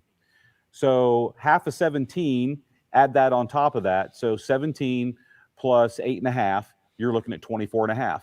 Oh, where do most people put their subsonic filters? 24 to 25 hertz. That's because most boxes tuned in that 31 to 33 hertz range at half an octave below, which gets you down to that 25, 24, 25 hertz range. Anything below that, the speaker doesn't see the box anymore. It's playing as if there's no box. It doesn't see any of the loading. It doesn't see anything there. So that's why it's important. That's why subsonic filters are important. And that's why you need to know the tuning of your enclosure. If you're tuned up really high, you might need to move that subsonic filter up higher than the 25 hertz range if you don't want to overdrive your speaker. Mead 9, that's Steve Mead. Hey, Steve, thanks for joining the show tonight, man. We certainly appreciate you. Mead 916, one of the big, and I got to say, man, that AMM1 and the other gear that we've gotten from you guys, we can't thank you enough for that stuff. It works. It does everything we need it to, and we love using that gear to be able to show some science on the show to let people see what our products actually do. I love you, brother, for that. Thanks for helping us out on that. One of my biggest influences in my car audio life was a Kicker box from the 80s. My buddy had one in his hatchback. Old school, I was so jealous. I got a lot of love for Kicker. Man, Steve, thank you for that shout out. That's huge for you to take your time to tune in, much less give us a comment on that. That's awesome. Absolutely. Steve Mead, man. If you haven't heard of Steve Mead, I don't know who you are, man. He is one of the biggest, longest YouTubers I know, you know, other than EXO. But shoot, man. Steve Mead, you know, he kind of broke the mold on a lot of things that have to do with YouTubing and videos. He's created his own path. He does it his way, and he's turned it into doing things that are just, what I look at is just crazy, like the different blocks and tools and speaker terminals and all the other stuff he does for other companies that he does there in-house. Steve found a way to take his passion and turn it into a career, and you can tell he loves it. Absolutely. Good stuff. You know, this is here, and you know, I don't care what brand it is out there. You know, there's the quote unquote, there's the fans, there's the neutrals, and there's the haters. There always is, and there always will be. And I think this is pretty cool. Is, you know, we have some people that tune into the show that have some not nice things to say, and that's okay. I mean, you're allowed to tune in and say whatever you like, but this is pretty cool. Natska R turned into a Kicker lover from a Kicker hater in the past few months. I was late to the party. Wow. Oh, come on, man. I mean, I don't get that. I don't get it. It's okay. What I'd like to know, Natska, if you like, man, if you throw it in the comment section, or maybe you can throw it in an email to social@kicker.com. I'd love to know what made you feel that way. Besides, hey, I think that's besides the rolling smoke. Blah, blah, blah, blah, blah, blah, blah. Ernie turned up the gain back there on that amp. He said, well, the testing's done. Hey, Ernie, need more gain. Yeah. More gain will fix the problem. It's that's a rare one. Usually it's people that are like, you know, I just don't like Kicker because so-and-so said it. And then they get the product and then they're like, well, it actually isn't bad. It's actually a good product. But going from like, oh, I was a Kicker lover to a hater. I mean, maybe you had one bad experience. I mean, if you need help, we're always here to help you guys. You know, there's always an answer for something. Maybe you're just expecting too much out of the equipment. Maybe you need to upgrade or you just need more power. It takes power to make power, period. Who knows what you're doing? I would like to know more information. There, Andy, you're 100% correct, and I love what you do. I mean, we're blessed as a company to have someone like you who's out there doing your own thing, and it kind of crosses paths with us as a brand. I love you for that, and I mean it sincerely. But you truly try to help people solve their problems, whether it's kicker gear or not kicker gear. And kind of go back to let you guys know how important this is. And I've shared, and I'll share this story. I've shared it. I'll share it now, and I know I'll share this story again. But our guys back in the back, electronic repair, they get stuff in all the time for repair, all the time. And they got in an amplifier, and it was a KXA 2400 for repair. They repaired the amplifier, sent it back to the customer. The customer got his amplifier back.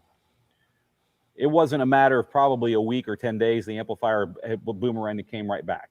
And so the guys in the back, and at that time it was Aziz Mazri, if I say his last name right. I just call him Aziz, but he used to be in charge of the electronic repair department. He's actually moved up to international sales now, and another gentleman from R&D took over his role. But Aziz was the guy in charge back then, and Aziz was always a hands-on guy. Kind of reminds me of you, Andy. That's why this story even hits my head. Is Aziz said, okay, he could see from the serial number and all the tracking that this amplifier was back in the second time for the same problem. And so Aziz actually went back through customer service. He got the customer's phone number and reached out to the customer and had a conversation with him and said, tell me about your system. He said, this is unusual for us to see an amplifier come back twice for this problem like this, because we just know the confidence in our product. And so he started talking to the guy, and it come to find out he was using CCA wire, so copper covered aluminum wire. And it wasn't even true spec gauge. So it was he was using an undersized, not true spec CCA wire. And Aziz explained to him that this amplifier, you're not going to get the performance out of it, and you're starving it, and you're causing this amplifier to have problems because you're not feeding it what it wants, voltage and current wise. And Aziz said, normally we don't cover this. The second time in, he said, I would normally not cover this as a warranty situation. He says, but this is what I'll do. He found out where there was a local kicker. He says, I will fix this amp and we'll take care of it. He says, but you need to go to a kicker dealer and you need to get a true 1/0 copper wire kit, and you need to have it installed and replace what you've got. And then Kicker will cover the repair costs on this amplifier for the second time, because it's really not warranty. This is abuse. I'm telling you straight up, you're putting into a situation that's not designed to handle. And the customer's like, man, wire doesn't make that kind of difference. It's not this. And he's like, yes, it does. And so the gentleman finally came to the agreement they would do that, and they hooked him up with a kicker dealer. And he went there. They pulled out his old wiring kit. They sold him a kicker 1/0 wiring kit. Not that it had to be a kicker wire kit. I'm just being honest with you guys. Just use true gauge, solid copper wire. I don't care what brand's on it. Just quit using that CCA stuff for power wire. You're just robbing yourself, nobody else. Yeah, something that can handle the current. You know what I mean? That's the problem. Yeah. So he got the wire upgrade. He got the amplifier back. The dealer put the amplifier in for him. And I'll be golly, the guy calls back and says, "No, it sounds so much better. It performs better. And this isn't happening and that isn't happening." And days turned into weeks and weeks turned into months. And then the amplifier never came back because he didn't have a problem. And it's because he was not using the right gauge nor the right wire for the application. Let's be honest, a KXA 2400 watt amplifier, as I can now proudly attest to because Big D tested one, that puppy dumps over 3K. It's not a joke. I think he when he bench tested, it was like 3,500 at 1% THD at 1 ohm, and it was pulling like 400 amps of current. So you definitely need some power, but you're not going to see that unless you're wiring really low, but you're still going to be pulling 200-300 amps of current. So you got to have the power wire to be able to supply that, and the electrical to feed it to keep it going. Absolutely. And so the whole reason I even brought that story up is because when I think about you, Andy, and what you do, that's what you're doing, and that's what your heart's in, is you want to solve the problem.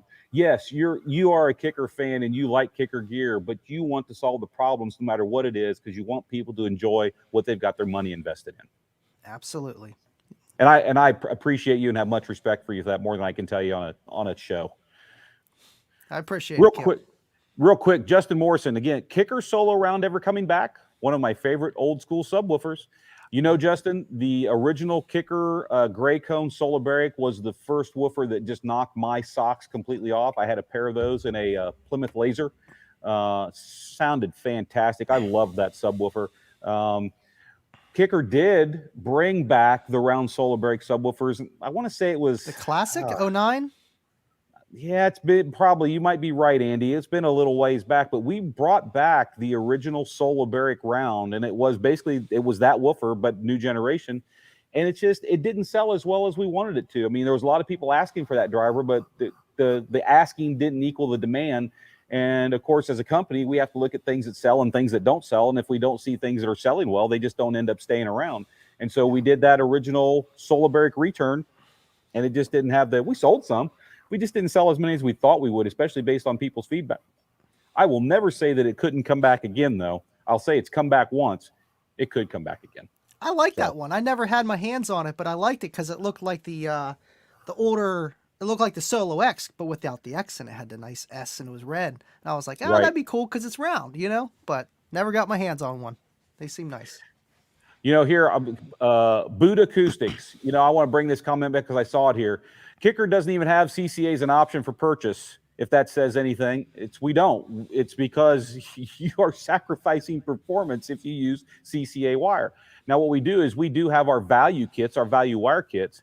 We offer those in an 8 gauge and in a 6 gauge, and those kits are labeled appropriately for the amount of power that wire will handle, and it's 100% copper wire. Now, when you step up to the high-end wires, I like to call it, our higher-end stuff, it is available in up to 1/0 sizes, and it is tin plated, which if you're worried about corrosion in your car, which is a reality, but more importantly, if you're worried about corrosion in your boat or UTV, ATV, or somewhere where you're exposing to a lot of moisture, tin plated wire is definitely the way to go because it'll keep it from turning green. So absolutely, that's definitely something you want to do there. So I'm looking through the comment feed here. Andy, do you have any question you want to take or answer? I'm going to wrap it up here right at 9:30. So I got 3 minutes and 30 seconds on the clock. Nothing. I see one comment. Guy was asking if these were a whole set or just the spares. These are just the spares I have. I have one Solo X motor and basket, and that is for Cookie Monster. I could have grabbed another motor and basket, but I mean, I don't know. We'll see what happens. And I like the one sub setup, at least for the 18, with what I got. And Sure. Got an extra spare just to hold me over. But yeah, let's see. Question here. Could you use the KS Midler in an active 3-way setup? Absolutely. What do you think, Kip? 100%. I was going to let you take that one and answer it, but absolutely you could use that. We've had a lot of people ask us to come out with a 3-way system. I'm not going to tell you in the future we may or may not have a packaged up 3-way. It just depends on demand. 3-ways aren't nearly as popular as a 2-way, but I will say this: 3-ways are becoming more popular, and that's why we came out with that Midler in the KS line. You can simply take any KS, and I'll even go as far as to say, because it sounds that good, any QS 2-way speaker system you've got, and you could add that KS 2 3/4 Midler to it. And if you're going to go that route, I'm just going to be honest. If you're really going to go into a 3-way setup and you want to take full advantage of what that's going to be capable of, you're going to go active. I would not recommend. You can. I'm not saying you can't. I wouldn't recommend going passive. But if you're going to go to a true 3-way setup, you should have an amplifier pair of channels for your mid-bass/mid range. You should have a pair of amplifier channels for that Midler, and you should have a pair of amplifier channels for your tweeter so that you can dial on it in how you want. So you could take any existing Kicker KS 2-way system or QS system, and you could definitely turn it into a 3-way just by adding that KS Midler. It's a fantastic sounding speaker. It sounds so good that if I just painted the cone blue, you would say it's a QS driver. That's how good it is. Wow. I like the look of them, and they're so small. They're cool looking. It's a great sounding speaker. It truly is. Another comment here, Tin Bender. I saw this one to Tin. I had to give you a shout out. This is the coolest spot to hang out on a Tuesday for 12-volt audio heads.